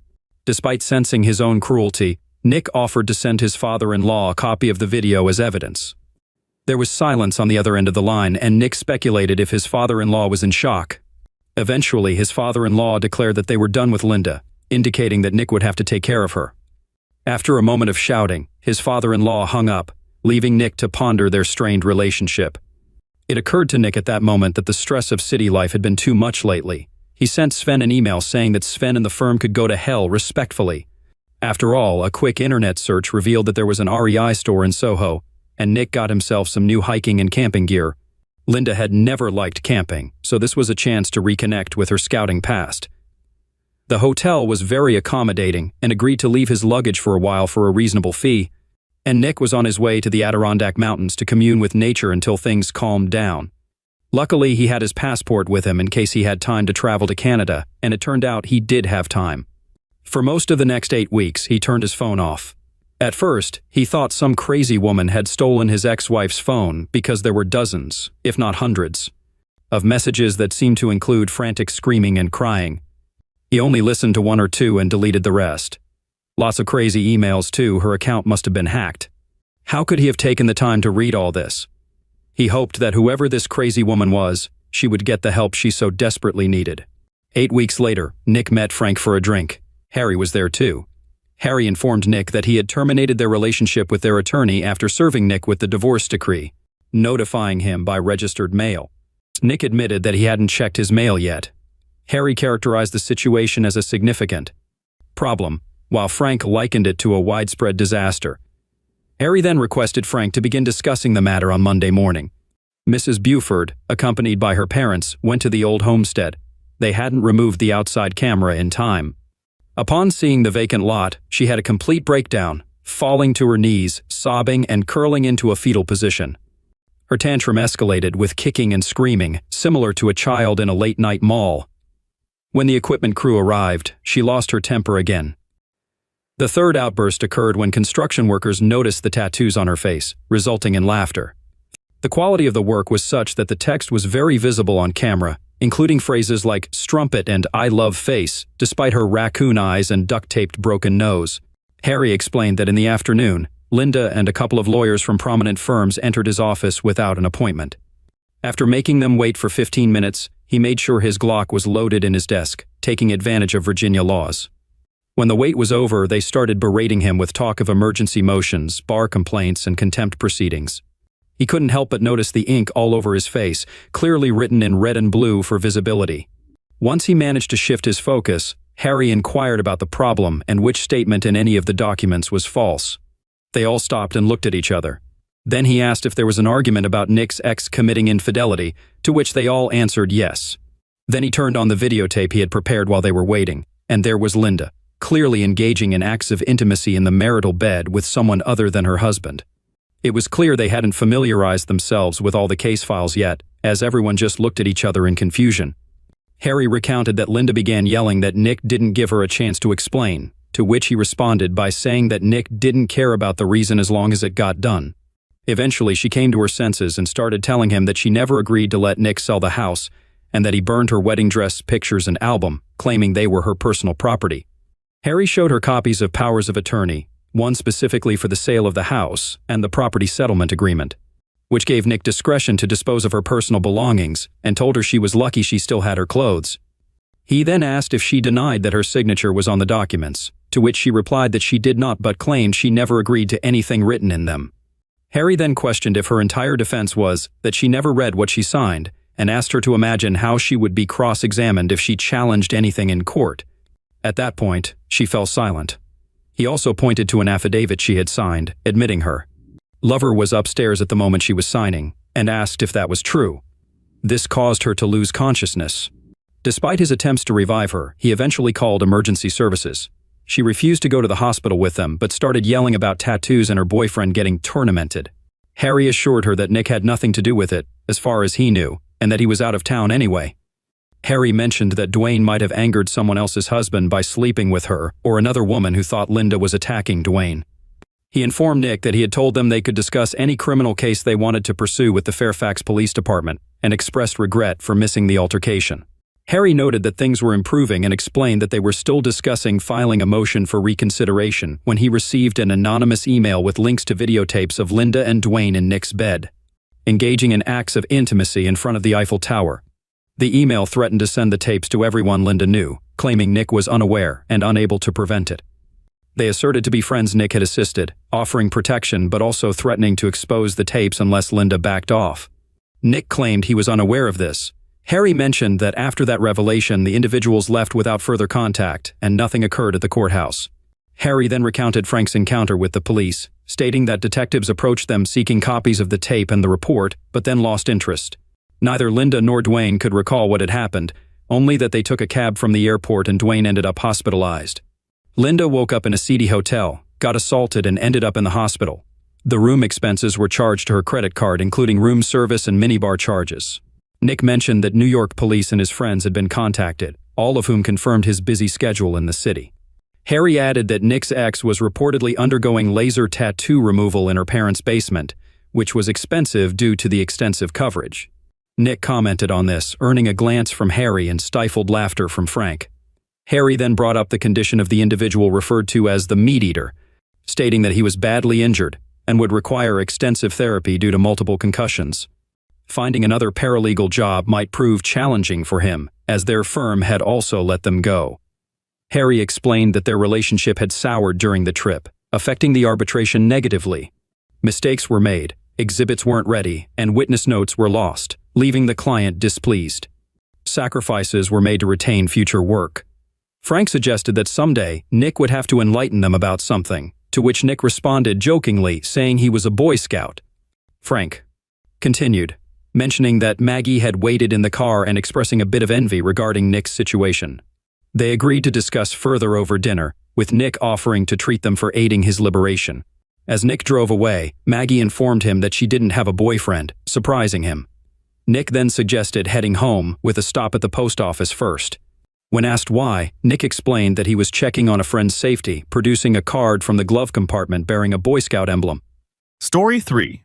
I was jogging on the path between my small office and my house, roughly 2 miles away, spurred by frustration with some unfinished work tasks. After tinkering with it for about an hour, I swapped my jeans and work shirt for shorts, a t-shirt, sneakers, and a headband, and set off. My plan was to jog home to retrieve some paperwork, maybe 20 pages. When I was about half a mile from home, I spotted a guy about 200 yards ahead, an uncommon sight since this path was mainly used by me and rarely by others, leading directly to my house and bordered by a cliff at the back. He appeared to be cutting through toward the back of my house. Hastening my pace, I turned a corner to get a better look. He was at the back patio door, which to my surprise was unlocked. Pausing to consider what I had witnessed, I recalled that my wife, Alice, was working from home that day. Racing to the door, I found it locked, but naturally I had the key and used it. Silently sliding open the patio door, I peered inside. The kitchen, where Alice usually worked, was empty, but her work materials and laptop were sprawled across the table. Faint sounds emanated from upstairs, likely from the dining room adjacent to the kitchen. I kept a baton, reminiscent of those used by old-fashioned patrol officers, which had once belonged to my grandfather. It was both a tool of protection and a sentimental keepsake. Clutching the baton, I stealthily ascended the stairs. The door to the master bedroom was shut, with muffled noises emanating from within. Gripping the handle, I cautiously pushed it open. Imagine my shock. The runner's attire lay discarded on the floor as he poised to mount my wife, who was completely unclothed. Approaching the bed, I administered a swift strike to the man's rear with a baton, resulting in a resounding slap. He yelped, clutching his rear, while Alice stared wide-eyed, her arms, legs, and gaze all widened. She uttered something unintelligible. It dawned on me that this intruder was none other than her boss, Simon Green. Rolling away from Alice, he rose from the bed, nursing his injured rear. "Hold on, I was invited," he protested. Glancing at Alice, I was met with absolute silence. Simon issued a threat, asserting, "You'd better back off, or I'll take it from you and give you a smacking." Standing undressed in my bedroom, he exuded confidence. Yet he scarcely knew me, and I him. What he didn't realize was my proficiency in tennis, particularly my formidable backhand. Smirking at him, I detected a flicker of agitation. With a roar, he lunged at me from about 6 feet away. Swiftly, I delivered a backhand blow to his face. Caught off guard, he failed to evade it. The baton struck his forehead on the right side. I had aimed for his cheek, but his slight downward movement caused the misalignment. Collapsing like a sack of bricks, he remained motionless as I gazed down at him. I glanced at Alice. She appeared to be in a trance. Her eyes had a glassy look, and drool dribbled down her chin. Surveying the room, I spotted a cell phone on the dresser, positioned upright with the screen facing the bed. That idiot had recorded everything. Grabbing the phone, I flipped it to access the dial pad and called emergency. "What's your emergency?" "My name is Tim Jenkins. I'm at 12 Arbor Circle. An intruder attacked me in my bedroom. I defended myself. He's hurt, possibly seriously. And my wife, I don't know, maybe on medications. She's conscious, but not responsive. We need help right away." "Sir, if you're armed, please disarm yourself. We'll approach cautiously. Do you understand?" "Yes, I understand. I'll wait in the front yard." As sirens wailed, I descended the stairs, phone still in hand. Placing the baton on the sofa, I stepped outside. Standing in the front yard, arms at my sides, I watched as a police car arrived, followed by an ambulance. 2 officers, a man and a woman, emerged, neither drawing their weapons. The woman, appearing to be in charge, addressed me. "Are you Mr. Jenkins?" "Yes. They're upstairs. Follow me." I turned and re-entered the house, the officers trailing behind me. Leading them to the bedroom, I stepped aside. The door was ajar. Alice lay on the bed, vacant-eyed. Green remained motionless. A female officer knelt by Green, checking his pulse and instructing another officer to summon paramedics. Turning her attention to Alice, she asked, "Ma'am, are you all right, ma'am?" No response. As the paramedics arrived, I stepped back, allowing them to attend to Green. Another group of medical personnel followed suit. Sergeant Leslie Haddon retrieved a robe from the closet, dressed Alice, and guided her to the guest bedroom, gesturing for me to follow. "Stay here. Don't leave, but keep out of the way," she directed. I retreated to the kitchen, scanning the surroundings. Using a small computer from my desk drawer, I transferred the video from Green's phone and backed up its contents. Sending the video to my office via email, I powered down the phone and left it on Alice's desk.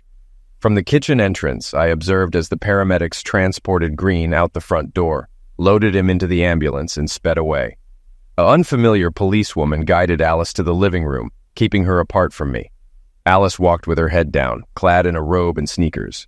Sergeant Haddon joined me in the kitchen, accompanied by the plainclothes detective, an older, slender man named John Dempster. She introduced him, though we were already acquainted. While my legal focus had shifted to civil matters, I had previously handled criminal defense cases, collaborating with Detective Dempster. I held him in high regard and felt we had a good rapport. "Hi, Tim. I'm sorry for what occurred. Do you recognize the person you struck?" "My wife's boss, Simon Green." "Do you have any details about his residence?" "We have his belongings, sports gear, and credit card, but no ID." "I don't know much about him, John. Last I heard, he was married with kids in school, maybe a year ago." "Was there any indication of a romantic involvement between him and your wife?" "Not until today." "Could you recount the events leading up to the incident?" I recounted everything from my decision to go for a stress-relieving run to the moment I dialed emergency, leaving no detail out. "I had no motive for this." "Did you recognize Green when you were outside?" "No, it wasn't until he got out of bed that I realized who he was." "You struck him on the rear!" "Yeah, I didn't intend to cause serious damage, but I wanted him away from my wife, no matter her wishes." "But then you strike him again. Why?" "As I mentioned, he threatened to take the baton and attack me with it. Then he charged at me with a roar." "Roared?" "Yeah, I guess he was trying to intimidate me. It worked. I aimed lower, not at his forehead. He must have ducked or lowered his head." "All right, your wife isn't implicated. We're testing her for medications. Once she's lucid, she should corroborate your account." "You know, John, this phone belonged to Green. He likely recorded the encounter. The struggle might be captured on video. Why is it here?" "I used it to call emergency, then left it open. When I went outside, Dempster had a crime scene tech answer it. I inquired about Alice's fate. Not certain. Let's check." With Sergeant Haddon, we entered the living room where Alice sat with an officer and a medic. Dempster asked the medic, "What's up with Mrs. Jenkins?" "We're taking her to the county hospital for precaution, as she seems in shock. Vital signs are stable." I gazed at Alice, and in that instant our eyes met. A tear trickled down her right cheek. "I'm so sorry, Timmy," she murmured. Then she appeared to drift back into a trance. "Alice? Alice." I felt a twinge of frustration as she disconnected once more, remaining unresponsive. A short while later, she was transported by ambulance. I changed into clothes from the basement and trailed behind in our car. The police were inside the house, assuring me they would secure it or leave someone behind. I phoned Alice's parents, who resided in a neighboring state about 2 hours away, giving them a brief overview and promising to update them from the hospital. Alice and I tied the knot when she was fresh out of college at 21, while I was still a year away from graduating law school. She swiftly secured a position at Simon Green's insurance firm, where she steadily climbed the ranks from clerk to administrative assistant in his department, which dealt with housing and automobiles. I accompanied her to company gatherings and never observed any hint of impropriety between them. It marked my first encounter with the Green family. She had been with the company for over 6 years now, and I believed our marriage was solid until today. While I harbored little doubt that any interaction between them had been consensual, unless he somehow dazed her, this incident would likely spell the end of our marriage. Given the circumstances, I struggled to comprehend how he could have dazed her. There simply hadn't been enough time. I assumed she was awaiting him, likely unclothed, and she had left the back door ajar. I pondered how frequently this occurred. I adored Alice. She possessed beauty, cheerfulness, and kindness. Our lovemaking life was fulfilling, even amidst busy schedules, particularly on weekends. With my shift away from criminal trials, my workload became more predictable. I couldn't comprehend what I had witnessed. While Green was physically larger, today's events suggested otherwise, at least in crucial aspects. Yet, I only caught a glimpse. Who can say for sure? At the hospital, Simon Green's wife was in the ER. Though I recognized her, she seemed oblivious to me. I left things as they were and inquired about Alice. Granted permission, I returned to her room, where she slept. I gazed at her, feeling lost. I struggled to fathom her actions and their impact on us. I felt a profound need to grasp the events before making tough decisions. A female doctor in a white robe entered the room. "I'm Dr. Moore. Are you her husband?" I nodded. "What's her condition?" "She experienced mental trauma resulting in a shock-induced loss of consciousness. Once she wakes, she's likely to regain normalcy. When might that be?" "Possibly 3 to 4 hours, depending on the dosage. Thank you. I'll stay here." As she prepared to depart, I halted her. "What about Simon Green? How is he? Any relation?" "No, just an acquaintance. Unfortunately, he's in a medically induced coma due to a severe head injury." With that, she left. I mulled over Green's fate, initially believing I had caused his demise, but now uncertain. I phoned Alice's parents and relayed what I had learned. They contemplated visiting, but I dissuaded them, explaining that Alice and I needed to address the situation, likely involving her affair with her boss. Joni Carson, Alice's mother, expressed concern, noting Alice's recent change in demeanor. She implored me to give Alice a chance to explain. "I'll do that, I promise, though it doesn't seem to help much. We'll just have to wait and see." Seeking out Mrs. Green, I located her in the ICU waiting area. "Hello? Mrs. Green?" "Yes. Do you have something to say?" "No, ma'am. I'm Tim Jenkins. My wife, Alice, works at your husband's company." It appeared they were acquainted. She was tall, slender, with brown hair in her early 30s. "Acquainted?" "Yes. They were discovered together, unclothed, in my bedroom this morning, engaged in such closeness." "Ah, you're the one who struck him?" "Yes. Apologies." "Well, not really." "Okay," she continued. "Simon has been acting oddly lately. He's neglected his usual activities, citing work. I suspect he was preoccupied with your wife. While I can't confirm until now, they seem to have established a routine." "What did the doctors say about his condition?" "They were non-committal. Surgery may be on the horizon. Well, best of luck to you. Will you be taking your children?" "They're with my parents. They're aware he's in the hospital. Nothing out of the ordinary anymore." I stepped outside to catch some fresh air, hoping to clear my mind a bit. I resolved to withhold any decisions until I heard from Alice. After an hour, I returned indoors to find Alice still in the same area of the emergency room, concealed behind a curtain. Upon entering, she stirred but remained asleep. Taking a seat, I drifted off momentarily. I awoke to her stirring again, emitting faint moans. Her eyes fluttered open briefly before closing once more, accompanied by more moans. I rushed to summon help, spotting Dr. Moore at the nurse's station and signaling to her. She swiftly approached, observing Alice's condition. "It appears she's awakening, though I'm unsure if my presence is warranted." Just then, Alice lost consciousness again. "Please wait here." Dr. Moore entered the enclosure, and I could only hear their exchange from outside. "How are you feeling, Alice? Can you speak?" Alice responded weakly. God, I'm sorry." "Alice, we need you fully conscious. You must acknowledge the situation and move forward. Detachment can't persist. We'll discharge you this afternoon, perhaps in 2 hours. Where's Tim? He was here earlier, but thought you might respond better if he stepped out. Though he's nearby. I wonder how long this will last. I messed up badly. And Simon? How is he?" "Tim hit him. We're unsure of his condition. He might require surgery." "Damn. I warned him against taking risks. It was a gamble he lost. Maybe I will too." "Perhaps you should talk to Tim. I can find him, or it can wait until we're home." I drew back the curtain and entered. "Alice, I'll take you home soon, hopefully, okay?" "Thank you. I'm really sorry." We'll talk." Turning to Dr. Moore, I inquired, "When can we leave?" "Right away. I'll handle the paperwork and provide medical attire." With that, she departed. Alice murmured, I'm sorry, Timmy, sorry, it's not a big deal. You have to understand. We'll discuss when we're home." As Dr. Moore presented her with a medical form, I stepped out while she changed. She seemed to interpret my departure as a rejection, and in a way, it was. I had no inclination to witness her undressed, perhaps ever again. They wheeled her out in a wheelchair. As I pulled the car up to the exit, she rose and entered the vehicle. We shared no words during the 10-minute drive. Though tears streamed down her face, she remained silent. Upon arriving home, I unlocked the front door and we stepped into what used to be our joyful abode. No police were present, and downstairs was relatively tidy. Alice settled into the rocking chair in the living room.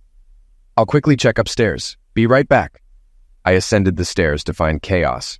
Our bedroom bore the brunt, with a section of carpet removed where Green had fallen. The bed lay stripped to the mattress, drawers pulled but not fully shut. I resolved to tidy up later. Other rooms appeared undisturbed except for the bathroom where fingerprint powder lingered. The prospect of conversing with Alice didn't appeal to me. I phoned her parents, informing them of her return. They breathed a sigh of relief but inquired about visiting. Uncertain, I clenched my teeth and descended the stairs. "Would you like anything? Coffee? Water?" Alice met my gaze but declined. Sitting opposite her on the sofa, we remained about 6 feet apart, silently facing each other. "What happened, Alice? I thought everything was okay."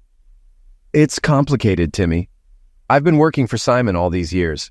I've always respected him. No, it's more than that. Sometimes he made flirtatious remarks about my appearance. He started getting more touchy, placing his hand on my arm or shoulder. It caught me off guard. Then he asked me out to lunch, just the two of us. But didn't you find it odd, his sudden change in behavior? Didn't it strike you as strange?" "Maybe a little." She looked down. "I was flattered, and he's attractive. I found myself intrigued. It took me a while to acknowledge it." "So, you realized he was trying to seduce you? And what did you decide?" "I wanted to see where it would lead." She buried her face in her hands before looking up again. "And then?" "At that point, I knew we were in trouble. It wasn't a case of being tricked or dazed. I wanted it. We went to dinner. I asked him why he was pursuing me now after all this time. He said he'd always desired me but suppressed it. Those were his words, Tim. Why? What's wrong with me that you were open to him?" "You're fine, Timmy. He claimed he wanted me more than you, that I was routine to you but exciting and new to him. Just the thought of it turned me on. Why didn't you talk to me about this?" "What could I have said? I'm considering cheating for some excitement. It never crossed my mind." "How many times did you two have lovemaking, Alice?" "Not once. Today was supposed to be the first and only time. But then you showed up. I was terrified when I saw you. The look on your face after you dealt with him. It wasn't anger or hatred. It was the same as always. A quick glance, then you struck him with the baton. I figured the cops should have spoken to her first. Screw them. I had no choice. He charged at me. I saw it. But it happened so fast and ended so abruptly.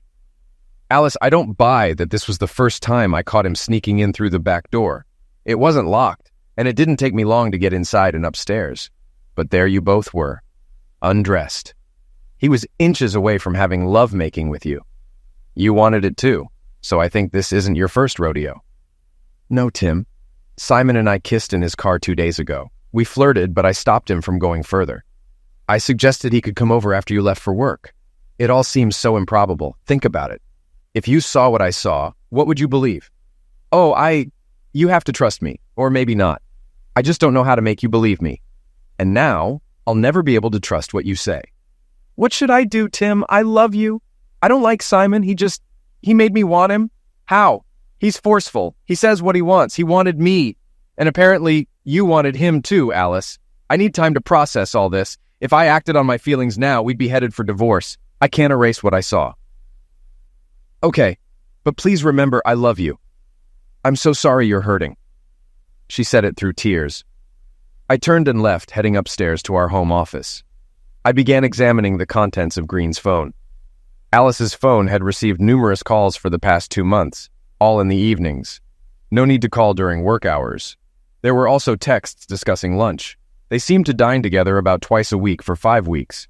Since Alice worked from home 3 days a week, this meant she had lunch with Green every day she went into the office. I decided to watch the video. It all began when he followed Alice upstairs, her in a short robe. She stepped into the bedroom and promptly flung him onto the floor. The video momentarily flickered as he positioned the phone on the dresser, focusing it towards the bed. "You look stunning, Alice. Just as I always envisioned," he remarked. "Thank you, Sai," she replied, seated on the bed. He shed his shorts and shirt eagerly. "I need you right now," he asserted forcefully. Alice reclined on her back, inviting him forward. "All right, let's do this. I want it too," she encouraged. He leaped onto the bed, and that's when I burst through the door and struck him. The audio on the video captured a resounding slap followed by his cry. I watched until I grabbed the phone to dial emergency. After viewing the video, I couldn't be certain if Alice was truthful about it being their first encounter. Perhaps, but undoubtedly she anticipated being engaged physically with Green. Maybe it would indeed be a one-time occurrence, as she claimed. Yet, I harbored doubts. After all, he was her boss. I returned to the living room and informed Alice that I needed to return to work to wrap up things at the office. By then, it was already past 3 o'clock in the afternoon. I jogged back, feeling less concerned about Alice's feelings and more consumed by anger. I halted my tasks to research divorce laws. In our state, infidelity was grounds for divorce, although it was rarely invoked. It could be pursued after 6 months of separation with a signed separation and property agreement. However, if one party refused to sign, the process could drag on, possibly for 18 months.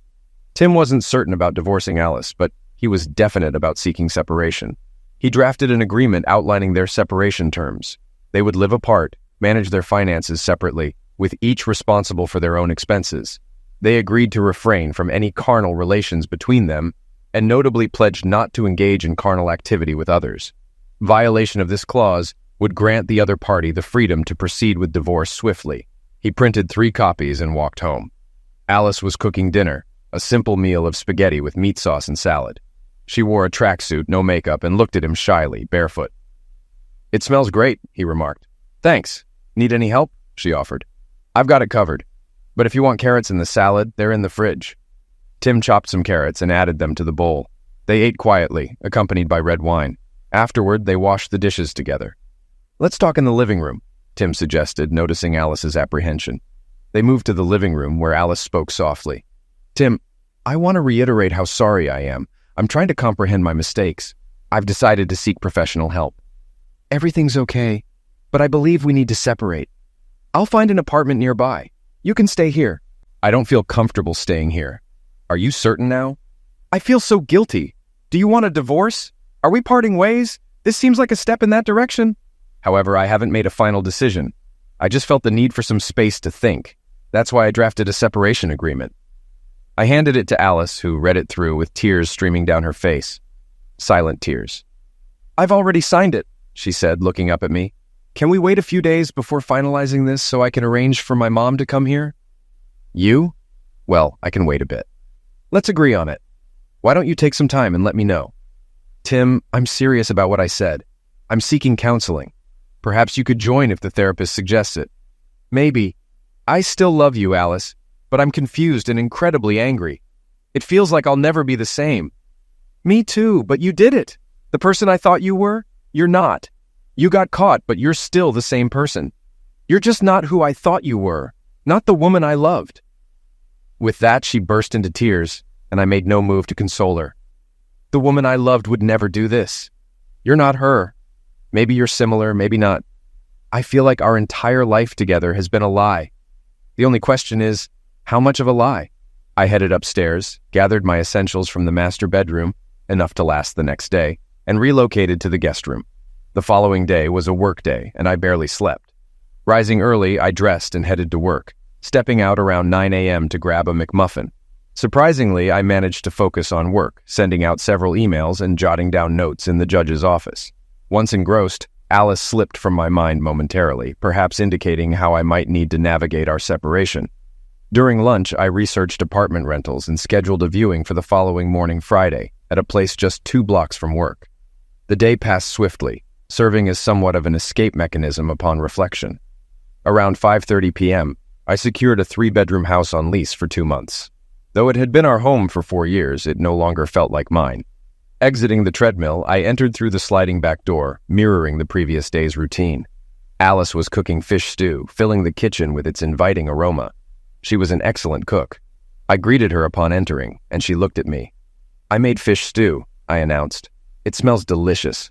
"Thank you. I'll change now."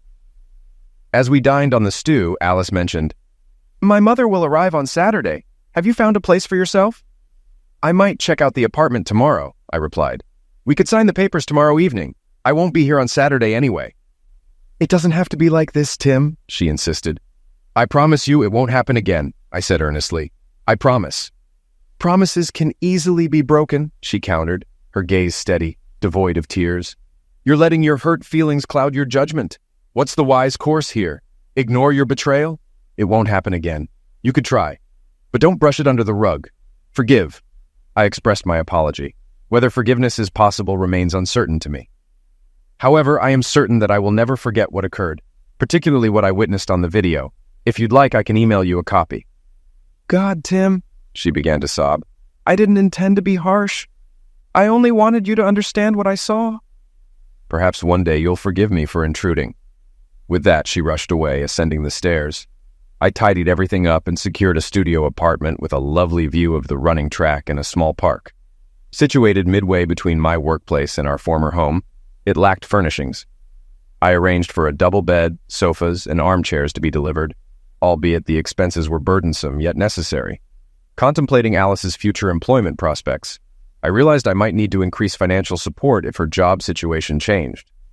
During lunch, my thoughts meandered through various topics, ultimately leading me to conclude that a reconciliation with Alice was highly improbable. I recalled Michelle Davis, a friend from our workplace with whom I attended college and was involved before I met Alice. Though I chose Alice over her, and she in turn chose a fraternity member over me, we remained in touch as friends. I had perceived Michelle as somewhat fickle, which was reinforced by her brief fling with the fraternity guy. She ended the relationship as swiftly as it began. Michelle pursued law school alongside me and eventually married a fellow student, leading what appeared to be a stable life with a young son and a seemingly secure marriage. This illustrates my skill in understanding people. I dialed her number. "Shelley, it's Tim." "Damn, Tim, what's up?" "I heard you confronted Green." "Not my doing. Self-defense." "Tim, I'm free for lunch." Agreed. It was just a couple of hours away. At the restaurant, we hugged, settled in, and placed our orders. "So spill it," she said. I confided in her, recognizing her as someone I still trusted. After recounting my tale, she revealed, "I've heard chatter about Simon Green. Rumors suggest he's spiraling and might be headed for divorce. There's talk that Alice is involved with him." I found that hard to believe. "What else did you hear? What did you witness?" "Casual lunches, office encounters. The rest was just speculation." "He's changing," she said. "Green, I mean. Seems like he's always on the hunt now. The office gossip is all about it." "So Alice isn't the only one he's after?" "Maybe not, but she seems like a top target. They're together every day." "No offense, but why didn't you tell me?" "I thought about it, but I figured she wouldn't make a move. And reaching out to you could stir up trouble." "What's your plan?" "I've rented a place and drafted a separation agreement, 6 months, but I'm unsure." "Did you talk to her at least?" "What's the point? She's already apologized and promised not to repeat it." "So what?" "It's a tough situation." "Yeah. How's things with you, Big Bill and Little Will?" "Little Will's doing great. He's 3 now, full of energy, starting preschool soon. And oh, Tim, you don't have to listen to my issues. Yours are heavier. I could use a break. I'll help if I can, though. Is something up?" "Nothing major. Bill's away a lot for work. When he's back, he's distant, not like before." Hearing about Alice makes me think. I've decided to take action. "Shelley, what do you think? Should I investigate a bit?" "He's a good guy, family and all, but I need reassurance." "Just talk to him. You both know how. Work it out. Express your concerns. I'm anxious about it. He might see it as a lack of trust. And you, be gentle." "Diplomatic, perhaps, thanks. I hope both you and Alice pull through. We weren't friends in school for reasons you know. Still, I thought she was good for you." After lunch, we hugged and parted ways. I hoped Shelley would stay safe. I heard Alice was back at work, which was a relief. She hadn't been fired. I was increasingly sure that it was the end for Alice and me. We were solely committed to each other, with no kids. She didn't hold up her end of the deal, so it was over. I didn't want to start fresh with new responsibilities. It was a sad realization, but it felt right. Since I moved last Saturday, I haven't contacted Alice. It's been a week. She left 3 voicemails asking to talk. I never responded. She texted that she's on probation at work but still employed. I strolled by the house the next Saturday afternoon, headed straight to the patio door and knocked. Tess, Alice's mother, was in the kitchen and opened the door upon seeing me. "Hey, Tess, is Alice here?" "She's out. She'll be back soon." "Look, Tess, Alice is really confused about everything. Have you made any decisions?" "I just wanted to talk to Alice." "Tess, where'd she go?" Tess seemed a bit flustered. "She's with a friend." "Tess, you're not fooling anyone. Who's the friend? Did she stay here or somewhere else?" "Tim, she wasn't doing well. A friend came by and they went out to eat." "Tess, was that dinner last night? You can't keep this from me." I noticed she was blocking the kitchen door on purpose. I headed towards the front door, and a new Mustang pulled up, driven by a blonde guy. He got out, circled the car, and opened the passenger door for Alice, who looked ready for a date. I rushed over. "Hey, Alice, came to see you." She spun around, shocked. The guy appeared uneasy and concerned. "Timmy, this is James from work. He drove me last night."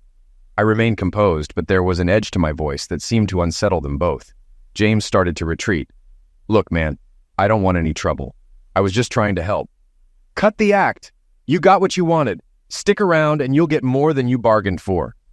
He was my height and younger, and I noticed him stand taller. Clearly upset, Alice yelled, "Stop! Just stop!" "James, it's time for you to go," I said. "Sure thing, Alice," he replied with emphasis on you.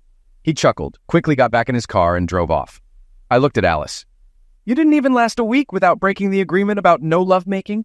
I'll bring this up when the papers are ready for you to be served." "Tim, I'm sorry. I was vulnerable and knew we were broken up. But I do love you, even if it doesn't seem like it. You just needed some excitement, didn't you?" "What happened to you?" "We don't need to talk anymore. Get a lawyer." I turned and walked away, taking the path around the back to go home. It was a straightforward decision, though I was taken aback. We'd been together a long time without any of this. She was attractive, and men probably noticed her often. I wondered why she'd started giving in to them now, heading back to my room. I decided it might always remain a mystery, or maybe I'd ask her. "Mom." I managed to catch Tess alone about a week after my last visit. I'd slipped into the house when Alice was likely at work and knocked on the patio door. Tess let me in. "Why are you here, Tim?" "I wanted to understand what happened, if possible. We were doing great, and then she changed. Any idea why?"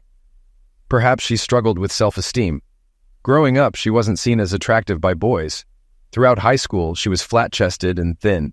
Her two friends developed faster, becoming popular cheerleaders. Alice lagged behind in popularity and drifted from them. But at 17, she changed, filled out in all the right places, and her acne cleared up. Suddenly, boys noticed her. She went to prom with a football player, lost her pureness at 18. And that summer was wild, going out with friends and boyfriends. I worried about pregnancy, but she used birth control. As far as I know, she stayed healthy," I explained.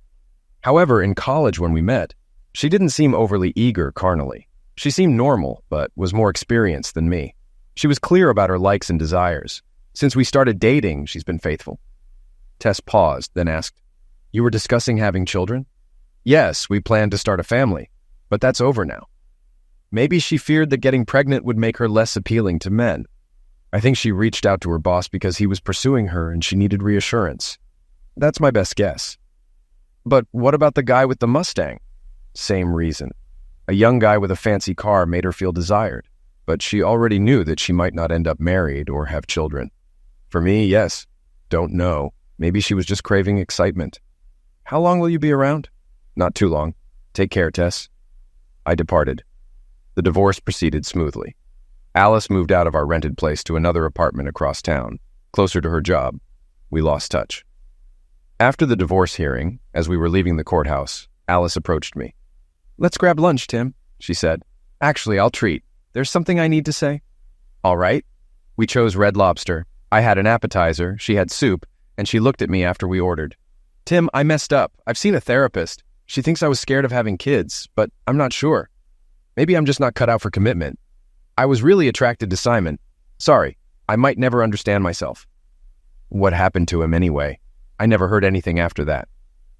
"He's back to working part-time, using a cane and his right hand sparingly, and his wife left him." "Good for her." "That seems harsh. You really messed up his life, Tim." "You and he messed up mine, too. But maybe not as badly as you messed up your own life. By the way, how are you? I miss our life together. Now I can be as carnally active as I want with most guys I meet, and I really enjoy it. It gets me excited and eager. I feel the need to act on it. I'm not sure why this urge has returned. Simon reminded me of the guy from prom who took my pureness. Maybe I wanted to relive those youthful times. And now you can enjoy them. You can seek pleasure in lovemaking." "That's harsh," but she chuckled. "It wasn't meant to be funny, but I saw the irony and laughed along." She added, "A new guy always gets me going." Pausing, she continued, "But honestly, I miss our family life. I haven't found anyone better in bed than you. Maybe one was just as good and he's bigger. But we knew each other so well. You always satisfied me completely. I was foolish." I'll admit, our talk about her promiscuous behavior had me on edge. I didn't hide it well, and she noticed. "You still find me attractive, Tim. I'm always here for you," she started singing. "Just call my name and you know wherever I am, I'll come running to see you again." She smiled at me. Oh, Alice. I was torn.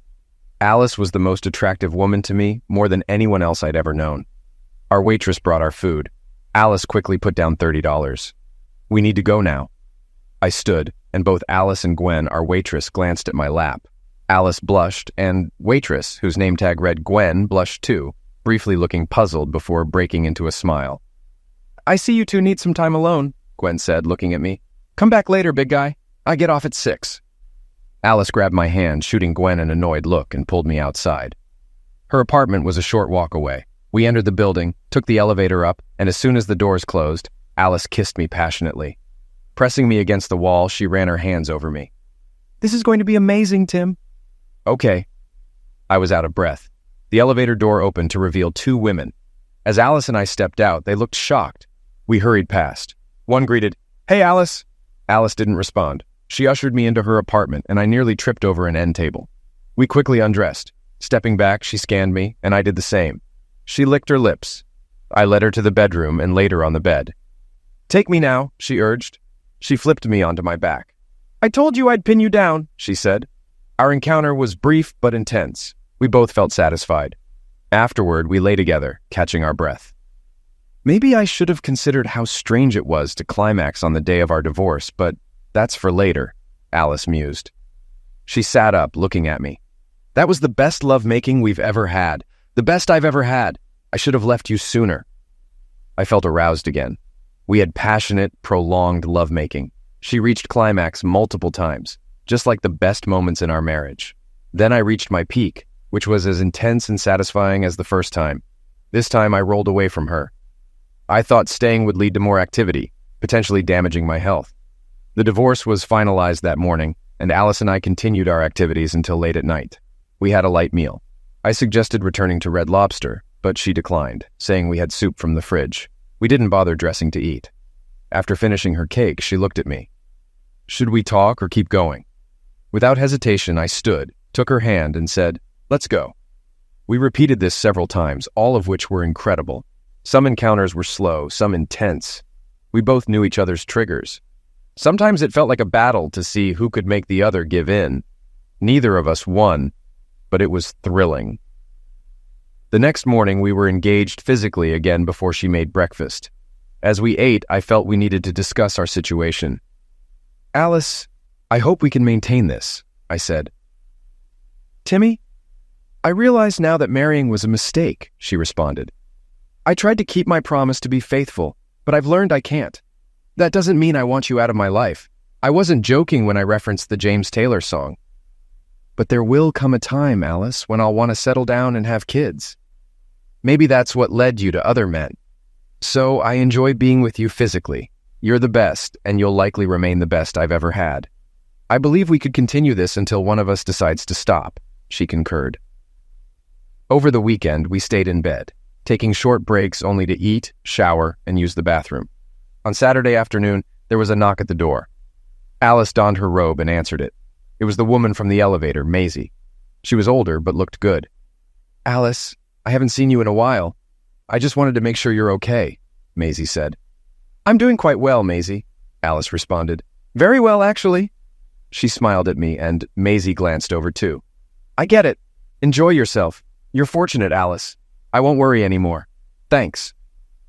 Alice closed the door softly and giggled. "You really gave her a good view. Maybe you should have invited her in for coffee. She might have liked it with cream," I teased. "I can't let that happen. Too much cholesterol," she retorted, pulling off my shorts. On Monday, we both returned to work without resolving anything. All day I mulled over our situation. I'd never consider a lasting relationship with Alice.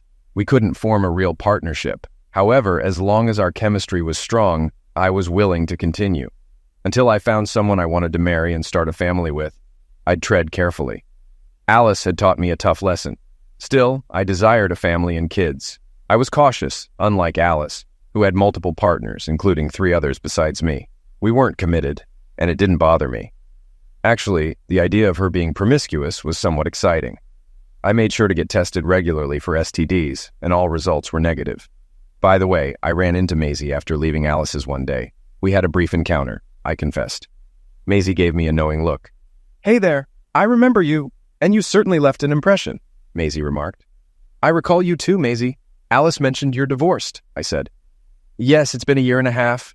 Being single at my age isn't easy. You look fantastic, no matter your age. Care to invite me in? I'm certain about it. You're Tim, aren't you? Maisie inquired. That's me, I confirmed. We headed up to the 4th floor where Maisie's apartment was directly across from Alice's. As we reached Maisie's door, Alice emerged from hers, spotting us and bursting into laughter. You're quite the catch, Tim. I never would have guessed when we were married, Alice commented, glancing at Maisie. Enjoy yourself, Maisie. Tim's quite the catch. With that, she sauntered off gracefully. Though Maisie showed interest in both Alice and me, she first led me to a well-furnished bedroom. Maisie was 40 with a college-age son and a daughter working downtown. She was skilled in closeness, and I genuinely enjoyed our time together. I departed the next morning, promising to stay in touch. A promise I kept. I truly enjoyed my time with her. Curiosity piqued about the other women on the 4th floor, but I never got around to meeting them. One day, while passing the courthouse, a woman approached me and said, "We've never met before." She seemed puzzled. I recognized her, Gwen, the waitress from Red Lobster. You're Gwen, right? You served us when we dined there. Ah, now I remember. It's odd I forgot, but I didn't really see your face then. I'm Tim. Are you still at the restaurant? Part-time. I also do some modeling. Gwen was an attractive blonde with a slender figure, well-defined hips, and blue eyes. I recall you mentioned meeting up at 6, but Alice and I spent the whole weekend together, I said. Are you two back together? She inquired. No, well, that day we met you was right after our divorce was finalized in court. It seemed to reinvigorate us, as you observed, I clarified. That's odd. Are you two still seeing each other? Gwen asked. We're dating. We're compatible in some ways, but not in others, I replied. She smiled. Maybe you should take me out sometime. I'm off today. I like the sound of that. How about dinner at my place tonight? I'll cook, I suggested. Sounds great. I'm looking forward to it, Tim. That evening, she arrived around 6:30, looking stunning in a chic evening dress and sandals. I prepared fried chicken and fried rice for dinner, and we had a good conversation. She was 25, juggling work as a model for various clothing magazines and a waitress. While she wasn't married, she had ended a long-term relationship about 10 months prior. At that time, I was 34, working at a successful law firm and living independently with a good car. I had separate relationships with Alice, Maisie, and a woman from the courthouse, but I was ready for commitment and found Gwen appealing. I decided to pursue a relationship with her and see where it went. On our first night out, we agreed I'd drive her home, and she kissed me at her doorstep. While I was thrilled, she didn't immediately take things to the bedroom. As our relationship progressed, I found myself falling for her. She was both attractive and intelligent, and I believed she felt the same way about me. By our third date, we became engaged physically. It was a beautiful experience. I felt a connection, and she seemed to appreciate it. That night, I decided to end things with the other women I'd been seeing. A few weeks later, after a particularly intense engaged physically encounter with Gwen, she revealed she enjoys rougher experiences at times, something we both liked, as do many others, I assume. Gwen, I've shared about my past marriage and its issues, but now I think I'm in love with you, I admitted. I've stopped seeing other women. I'm glad to hear that. Since meeting you, you're the only guy I've dated. I haven't even kissed anyone else. I really love you, Tim, but I'm concerned about your trust issues regarding fidelity. Will you always have doubts about me?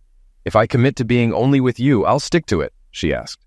I'd be dishonest if I said I wasn't concerned, but if you assure me I'll do everything I can to address my trust issues. All right, it's a deal. I'll remain faithful and you will too. That works, I agreed. 2 weeks later, I proposed, and we tied the knot 3 months after that. While her parents lived in Chicago, we chose to have the ceremony locally. It was modest. I invited Alice and Maisie. I introduced Gwen to Alice shortly after proposing. Alice was cordial, but I could tell she felt a bit downcast. Our connection wasn't based on love, but I knew she'd miss our engaged physically moments. I would have felt the same way. Gwen and I chose the Bahamas for our honeymoon, which was fantastic. Afterward, we moved into my apartment and things went smoothly. We soon decided to start a family and were blessed with 2 children in 3 years, Thomas and Eileen. I became a partner at my firm and purchased a house in a nearby suburb. I stayed in touch with Alice, not the one with whom I'd been engaged physically. She wed a coworker named Larry Gibson a year after Gwen and I tied the knot. He was successful, and she had 2 sons, Lawrence and Raymond. They relocated near Gwen and me, and the 4 of us often crossed paths. Our kids even attended the same preschool. Gwen and Alice became friends, though Larry seemed wary of me. I sensed he doubted my intentions around Alice, and he was correct. There was still an attraction between us. Gwen recognized it too, but trusted me completely, even growing to trust Alice not to encroach on our relationship. However, Larry, who sometimes noticed the chemistry between Alice and me, remained uneasy.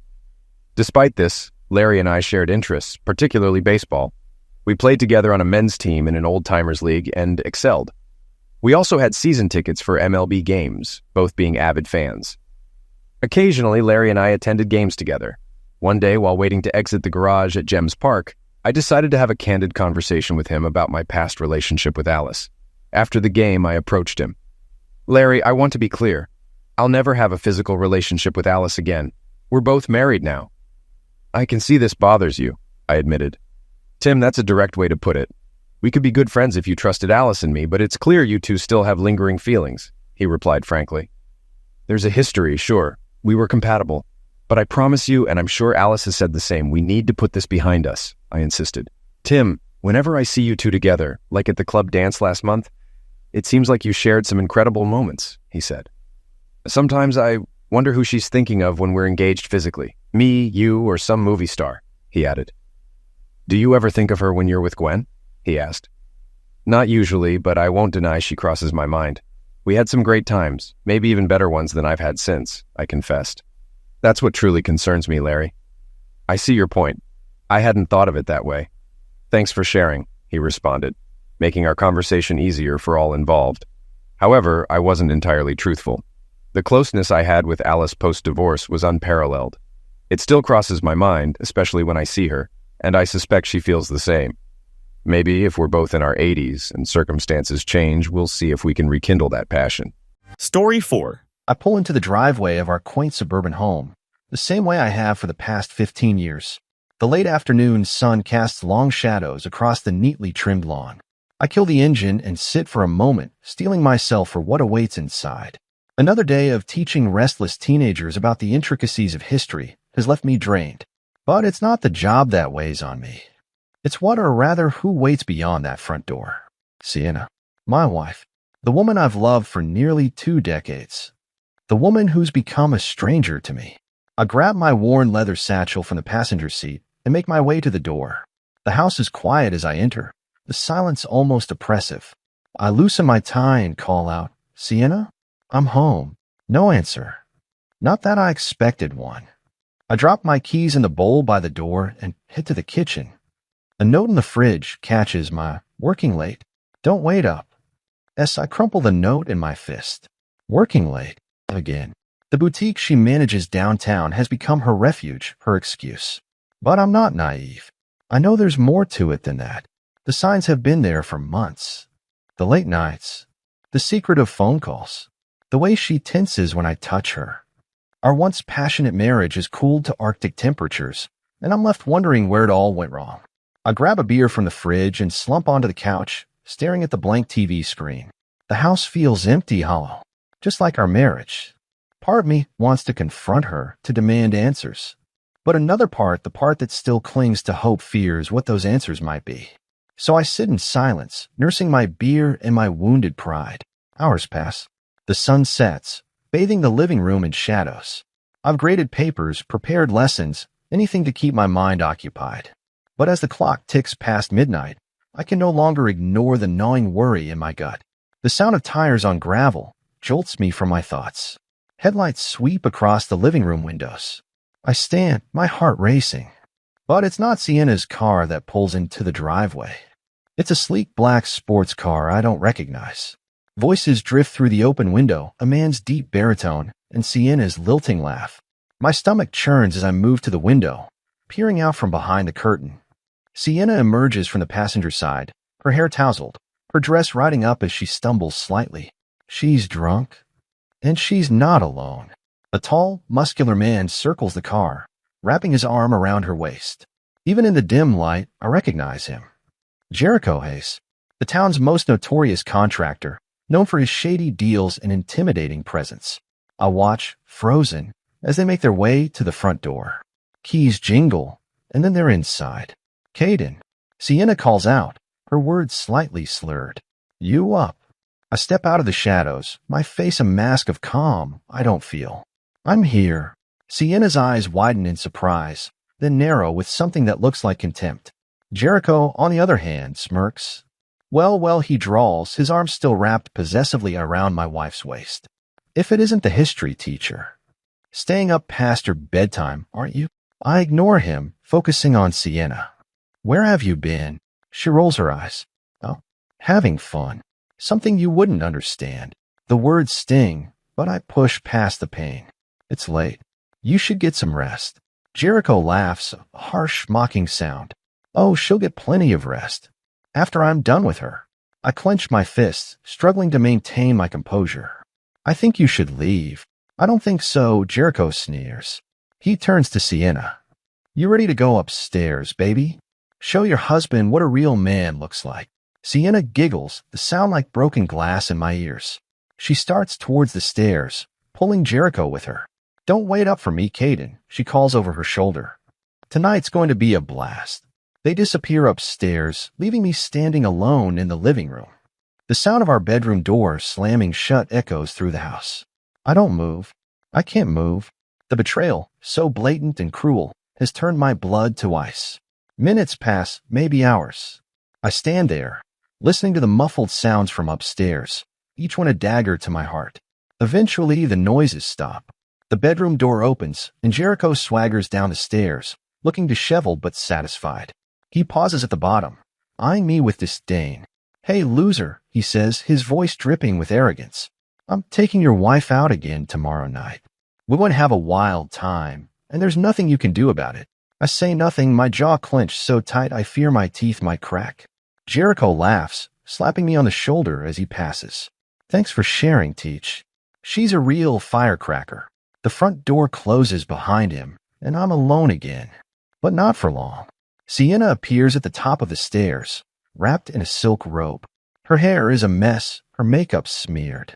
She looks at me with a mixture of pity and disgust. You're pathetic, you know that, she spits. Standing there, letting another man fuck your wife in your own bed. God, I can't believe I ever loved you. The words hit me like a physical blow, but I don't flinch. I meet her gaze, and for the first time, I see her clearly. The woman I loved is gone, replaced by this cruel, selfish creature. Get out, I say, my voice low and dangerous. She blinks, taken aback by my tone. What? I said, get out. Pack your things and leave. Now. Sienna's eyes narrow. You can't kick me out. This is my house, too. I take a step towards her, and she retreats up a stair. Not anymore. You have 10 minutes to pack a bag and get out, or I'm calling the police. You wouldn't dare, she hisses. Try me. We stare at each other for a long moment, the air crackling with tension. Finally, Sienna turns on her heel and storms back to the bedroom. 9 minutes later, she emerges with a suitcase. She pauses at the top of the stairs, her chin raised defiantly. You will regret this, Caden. I'll take you for everything you've got. I say nothing, simply holding the front door open. Sienna huffs past me, dragging her suitcase behind her. As she reaches her car, she turns back. This isn't over. I meet her gaze one last time. You're right. It's not. I close the door and lock it, listening as her car starts and peels out of the driveway. Only then do I allow myself to feel the full weight of what's happened. The betrayal. The humiliation. Then of everything I thought I knew. I sink to the floor, my back against the door, and let the tears come. But as I sit there in the darkness, something else begins to stir within me. A cold, hard anger that pushes aside the pain and grief. Sienna was right about one thing. This isn't over. Not by a long shot. As the first rays of dawn begin to peek through the windows, I stand. My mind is clear, my purpose set. Sienna and Jericho think they've broken me, that I'm weak and pathetic. They're about to learn just how wrong they are. I head to the study, powering up my computer. It's time to gather information to plan. Sienna and Jericho have no idea what's coming. But they will. Oh, they will. The next few days pass in a blur of cold determination. I go through the motions at work, teaching my classes with a facade of normalcy. But inside, I'm seething, plotting, gathering ammunition for the war I'm about to wage. After school, I begin my covert operations. I follow Sienna discreetly, observing her every move. I watch as she flits from the boutique to cafes, meeting with various men, laughing and flirting as if she doesn't have a care in the world. One evening, I trail her to a dimly lit bar on the outskirts of town. She's meeting Jericho again. I slip into a booth in the corner, nursing a drink I have no intention of finishing. Well, if it isn't my favorite little minx, Jericho's voice booms across the room as Sienna saunters in. She giggles, sliding onto the bar stool next to him. "Miss me, big guy? You know it, baby. How's the loser holding up?" Sienna's laugh is cruel. "Oh, Caden. He's pathetic. Kicked me out. Can you believe it? As if that's going to stop me from taking him for everything he's worth." I grip my glass tighter, knuckles turning white. But I force myself to stay calm, to listen. "You really think you can squeeze money out of that pencil pusher?" Jericho asks, skeptical. Sienna leans in close, her voice dropping. "Trust me, I got it all figured out. I've been siphoning money from our joint account for months. By the time I'm done, he'll be left with nothing but his precious history books." My blood boils, but a cold smile creeps across my face. Sienna has just handed me exactly what I need. I slip out of the bar unnoticed, my mind racing with possibilities. It's time to take this to the next level. Back home, I fire up my computer. Years of teaching have made me adept at research, and now I put those skills to a different use. I hack into Sienna's social media accounts, her email, her financial records. What I find is a goldmine of damning information. Flirtatious messages to multiple men, not just Jericho. Financial transactions that confirm her theft from our joint account. Conversations that reveal her true feelings about me, about our marriage. As I dig deeper, I uncover even more. Shady dealings at the boutique. Tax evasion. A web of lies and deceit that goes far beyond our crumbling marriage. I lean back in my chair, a grim satisfaction settling over me. Sienna thinks she's going to take everything from me. She has no idea what's coming. The next morning, I set my plan in motion. I create an anonymous email account and start sending carefully crafted messages to Sienna's friends and family. Each one contains just enough information to raise suspicions, to plant seeds of doubt. To her best friend, Lisa, "Did you know Sienna's been sleeping with half the town? Better watch your husband." To her sister, Emma, "Sienna's been stealing money from Caden for months. The police might get involved soon." To her mother, "Your daughter's not who you think she is. Ask her about the affairs, the embezzlement." The truth is about to come out. I hit send on the last message, then sit back and wait for the chaos to unfold. It doesn't take long. By lunchtime, my phone is buzzing with notifications. I've been careful to make it look like the leak came from someone close to Sienna, someone with inside information. I answer a call from Emma, Sienna's sister. "Caden, what the hell is going on? I just got this weird email about Sienna." I feign confusion and concern. "Email? What email? What did it say?" Emma hesitates. It said Sienna has been stealing money from you. And something about affairs." "Caden, is this true?" I let out a heavy sigh, injecting just the right amount of pain and betrayal into my voice. "Emma, I didn't want anyone to know. But yes, it's true. Sienna has been unfaithful. And I've noticed discrepancies in our accounts. I was hoping to handle it privately, but, oh my God," Emma breathes. "Caden, I'm so sorry. I had no idea. It's not your fault," I assure her. I don't know what to do. After I hang up, I allow myself a small smile. The seed has been planted. Now to watch it grow. Over the next few days, I continue my campaign. More leaked messages, more concerned phone calls. I watch from afar as Sienna's world begins to crumble. Her friends start to distance themselves. I overhear whispered conversations at the grocery store, see the way people look at her when she walks down the street. In our small town, gossip spreads like wildfire, and Sienna is burning. But I'm not done yet. It's time to attack her professional life.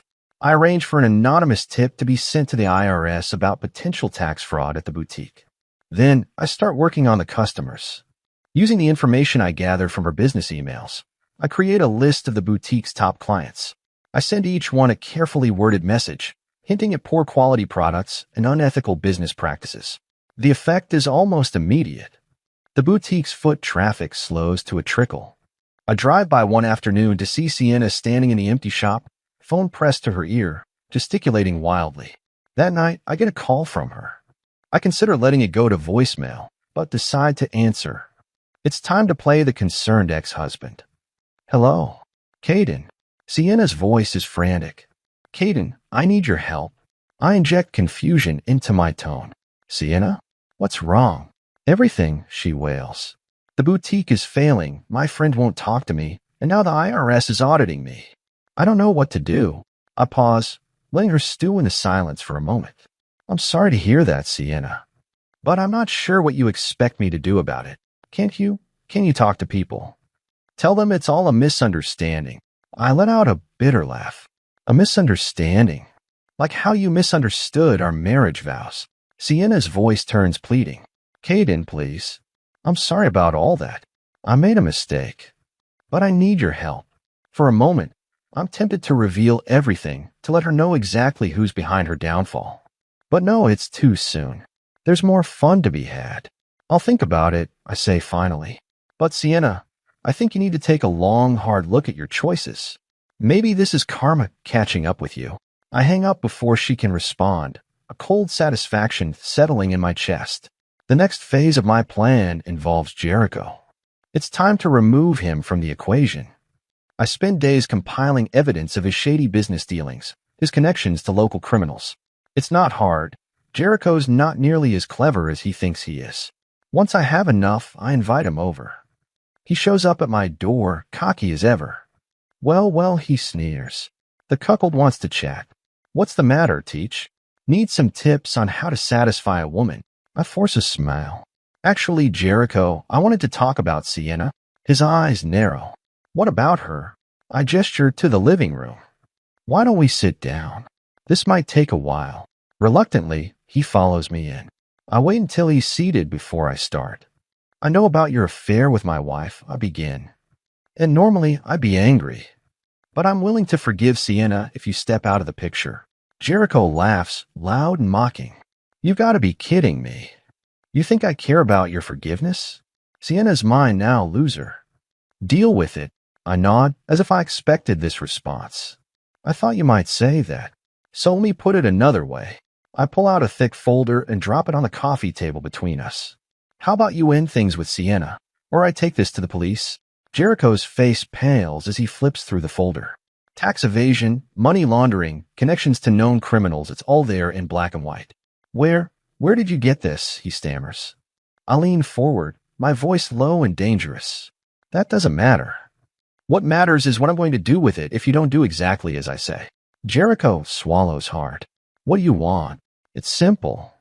You're going to end things with Sienna tonight, and you're going to make it hurt.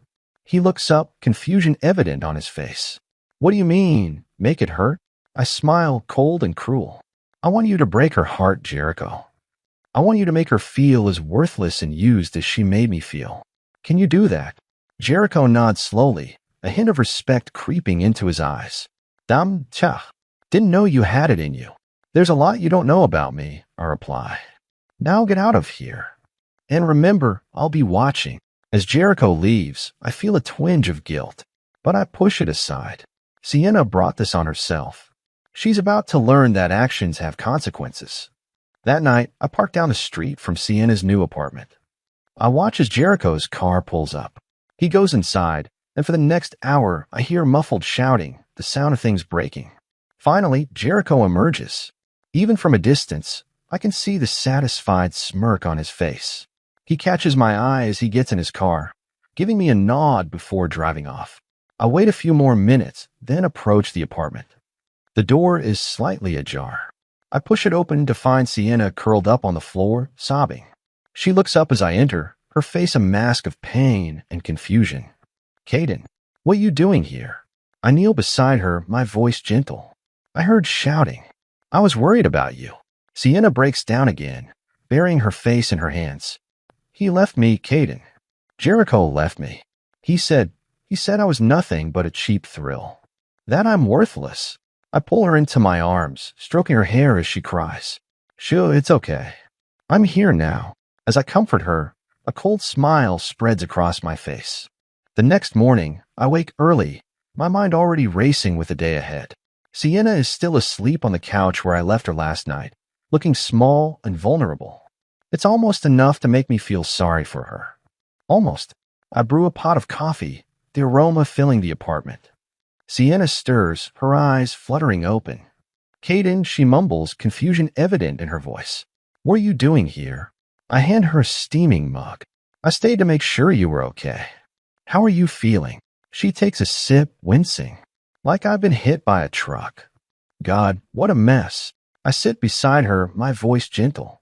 Want to talk about it? Sienna shakes her head, then stops, reconsidering. Actually, yeah, I think I do. For the next hour, she pours out her heart. The affair with Jericho, the thrill of sneaking around, the way it all came crashing down. I just don't understand, she says, her voice breaking. Everything was fine, and then suddenly, it all fell apart. My friends, the boutique, now Jericho. What's happening to me, Caden? I pat her hand, my voice soothing. Sometimes life has a way of catching up with us, Sienna. Maybe this is a wake-up call. She looks at me, tears in her eyes.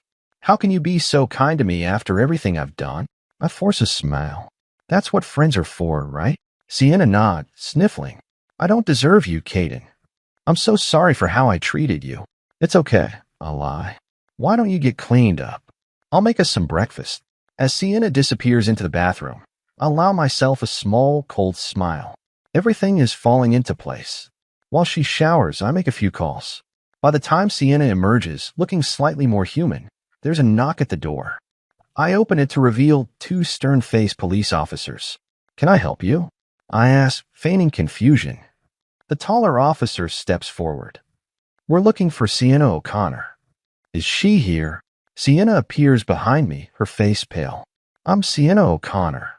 What's this about? The officer pulls out a warrant. Mrs. O'Connor, we have some questions about financial irregularities at your boutique. We're going to need you to come with us. Sienna's eyes widen in panic. What? No, there must be some mistake. She turns to me, pleading. Caden, tell them. Tell them it's a misunderstanding. I shake my head, my expression a perfect mix of confusion and concern. I'm sorry, Sienna. I don't know anything about your business finances. As the officers lead her away, Sienna looks back at me, betrayal written across her face. I close the door, leaning against it with a sigh. Phase 1 of the final act complete. The next few weeks pass in a blur of activity. Sienna is released on bail, but the damage is done. The local paper runs a front-page story about the boutique's financial troubles and Sienna's arrest. In our small town, it's the scandal of the year. I play my part perfectly. The concerned ex-husband, always ready with a sympathetic ear and a shoulder to cry on. Sienna clings to me like a lifeline, not realizing I'm the architect of her downfall. One evening, as we sit in her apartment going over her legal options, Sienna breaks down. I don't understand, she sobs. How did everything go so wrong? I hand her a tissue. Sometimes bad things happen to good people, Sienna. She looks up at me, her eyes red-rimmed. But I wasn't a good person, was I? I hurt you, I cheated, I stole. Maybe I deserve this. I pat her hand. Nobody deserves this, Sienna. But actions do have consequences. She nods, wiping her eyes. You're right. God, Caden, what would I do without you? I smile, but it doesn't reach my eyes. That's what I'm here for. As the days pass, I tighten my grip on Sienna's life. I help her manage her dwindling finances, slowly but surely taking control of every aspect of her existence. Sienna, I say one morning over coffee, I've been thinking. With all your legal troubles, it might be best if you sign over the boutique to me. Just temporarily, of course. To protect your assets. She hesitates. I don't know, Caden. The boutique is all I have left. I lean forward, my voice earnest. Trust me, Sienna. It's for the best. Once this all blows over, you can have it back. I promise. After a long moment, she nods. Okay, if you think it's best. I smile, squeezing her hand. I do. Now let's get those papers drawn up. With a boutique under my control, I move quickly. I sell off the inventory, liquidate the assets, and pocket the profits. Sienna, too caught up in her legal troubles, barely notices.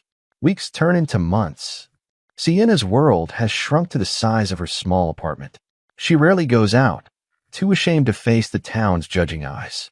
I've become her only connection to the outside world. One evening, as I'm preparing to leave, Sienna grabs my arm. "Caden," she says, her voice small. I need to ask you something." I turn to her, eyebrow raised. "What is it?" She takes a deep breath. "I know I have no right to ask this, but do you think, could we try again?" For a moment, I'm taken aback. Then I see the desperation in her eyes, the loneliness, and I know it's time for the final blow. I step back, shaking my head. "Oh, Sienna, did you really think that was an option?" Confusion flashes across her face. "What do you mean?" I laugh, cold and cruel. "You still don't get it, do you? Everything that's happened to you, your friend abandoning you, the boutique failing, Jericho leaving, the arrest, it was all me." Sienna stumbles back as if I've struck her. "What? No, that's not possible, isn't it?"